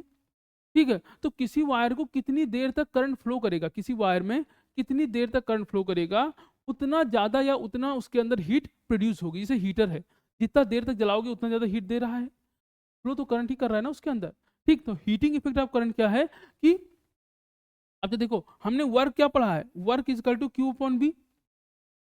पावर क्या हो गया, power is equal to work upon time. तो ये अभी आपको ये सब चीज़ बता दी गई। हीट क्या है, एक तरीके की एनर्जी है। ठीक है, तो हीट की भी वही यूनिट होगी जो एनर्जी की यूनिट है। हीट की भी वही यूनिट होगी जो एनर्जी की यूनिट है। भैया देख लीजिए एक बार, हमने एनर्जी की यूनिट आपको क्या क्या लिखवाया है। ठीक है, तो हीट की भी वही यूनिट होगी जो एनर्जी की यूनिट है। देखो हमने एनर्जी की यूनिट पूरी पूरी लिखी थी, ये सारी एनर्जी की यूनिट है, क्योंकि वर्क जो है एनर्जी की, इस केस में वर्क और एनर्जी क्या है, सेम है। जो वर्क होगा, जितना वर्क करेगा वही एनर्जी हो जाएगी। तो एनर्जी की जितनी भी यूनिट है वही किसकी यूनिट में कन्वर्ट हो जाएंगी, हीट की यूनिट में। ठीक है, क्यों? क्योंकि हीट भी क्या है, एक तरीके का एनर्जी ही है। ठीक, तो अब जरा देखते हैं यहाँ पे, तो Q W is equal to Q V, P is equal to work upon time. ठीक, अब हम क्या करते हैं, तो हीट एनर्जी है, तो हीट एनर्जी की जो यूनिट होगी क्या आ जाएगी बेटा, हीट एनर्जी इजकल टू आपके पास तो पावर इंटू टाइम। तो हीट यानी एच इजकल टू क्या हो जाएगा, power into time, P into T. ठीक है, तो H is equal to P into T हो गया आपके पास, पावर इंटू टाइम। और यहीं से याद रखिएगा कि पी के बहुत सारे फार्मूले, तो एच इजकल टू क्या हो जाएगा, पी का फार्मूला। तो हम जो मेजर यूज करेंगे तो हीट है I equal, H is equal to I square R into T. ठीक, तो हाइट यानी हीट के लिए अगर फार्मूला की बात की जाए तो हीट इजकल टू क्या हो जाएगा, पावर इंटू टाइम, या हीट इक्वल टू क्या हो जाएगा, वर्क। तो जो भी फार्मूले हैं वर्क के वो सब क्या हो जाएंगे, हीट का फार्मूला बन जाएगा। ठीक है, इसकी भी यूनिट जूल ही है बेटा। और जो भी पावर के फार्मूले हैं उसको अगर हम टाइम से मल्टीप्लाई कर दे तो वो भी सारे फार्मूले क्या बन जाएंगे, वो भी सारे फार्मूले हीट के बन जाएंगे। तो मैं लिख देता हूँ हीट का फार्मूला एक बार। तो हीट इजकल टू वर्क का फार्मूला अभी हमने लिखा है, क्या क्या लिखा है, तो हीट का एक फार्मूला Q इंटू वी। ठीक है, ये आपका पहला फार्मूला बन गया वर्क का। फिर दूसरा आपके पास क्या है, दूसरा फार्मूला जो हमने पढ़ा ये आप लिख सकते हो, तो वी आई इंटू टी। बेटा इसके बाद तीसरा फार्मूला क्या था, तो V square upon R into T, ये भी हीट का फार्मूला है। चौथा फार्मूला क्या है, आई स्क्वायर आर इंटू टी, ये है। लेकिन सबसे ज्यादा जो हम हीट के लिए यूज करते हैं एच, वो क्या लिखते हैं, आई स्क्वायर आर इंटू टी। यानी अगर आप इस चीज को देखो तो ये सोचो कि हीट के लिए कौन रिस्पॉन्सिबल है। यहीं से ध्यान रखिए कि अगर किसी सर्किट में रेजिस्टेंस बढ़ेगा तो हीट क्या हो जाएगी, बढ़ जाएगी। दूसरा क्या है, अगर किसी सर्किट में करंट बढ़ेगा तो हीट क्या होगा बेटा, करंट की स्क्वायर टाइम बढ़ेगी, करंट के स्क्वायर टाइम बढ़ेगी। और जितनी देर तक करंट फ्लो करेगा उतनी देर तक हीट रहेगी यानी टाइम। तो हीट का है आई स्क्वायर आर इंटू टी, याद रखना है हमें, यही याद रखना है, आई स्क्वायर आर इंटू टी। और जितना ज़्यादा हीट होगा, जितना ज़्यादा हीट होगा यानी जितनी ज़्यादा देर तक करंट फ्लो करेगी उतना ज़्यादा वो हीट करेगा। जैसे हमारा ये बोर्ड है, अभी पढ़ा रहे होंगे इतनी देर से, ये भी क्या होगा, कुछ देर बाद हीट करने लगेगा। ठीक, तो यानी ये भी यहाँ कहानी है। खैर, तो यहीं पे चैप्टर समाप्त हो रहा है। जिनको आता है 2x में देखें इसको, जिनको नहीं आता है उनको बेसिक देखिए। मैंने आपसे बार बार कहा, आप कमेंट बॉक्स में कमेंट कर सकते हो, जो भी डाउट है मैं एक एक टॉपिक, जो टॉपिक आप कहोगे उस पर सेपरेट में लेक्चर बना दूंगा। ठीक है, आप कमेंट तो करिए उस पर, और जो भी है देखिए इसको। बस ये है कि इतना आप पढ़ोगे, अभी हम क्वेश्चंस तो लाएंगे जितने क्वेश्चंस कराएंगे, और यही मोर देन सफिशिएंट है इस चैप्टर के लिए। फिर यहीं पे आज इसको बाइंड अप करते हैं। ओके बेटा, थैंक यू फॉर वॉचिंग।